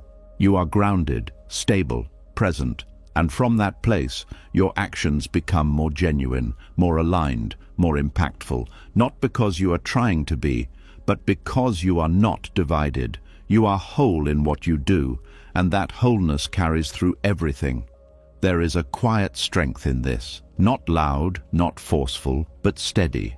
A strength that comes from knowing you do not need to become something to be enough. You already are. And from that knowing, something settles deeply. The constant striving softens, the pressure eases, the need to prove fades, and what remains is something simple, a sense of being that is complete before achievement, a value that exists before recognition, a presence that is enough without anything added. And in that simplicity, there is peace, not because you have everything, but because you no longer feel like you are missing something. You are here, as you are, and that is enough, fully, completely, without condition, without requirement, without needing to become anything else, just being. And in that being, everything is already whole. You spent so much of your life waiting to be chosen, waiting to be seen, waiting for someone to confirm what you were already carrying within you. But now, something has shifted. You've seen through the illusion of approval, the emptiness of rejection, the weight of comparison, and the quiet trap of living for an audience.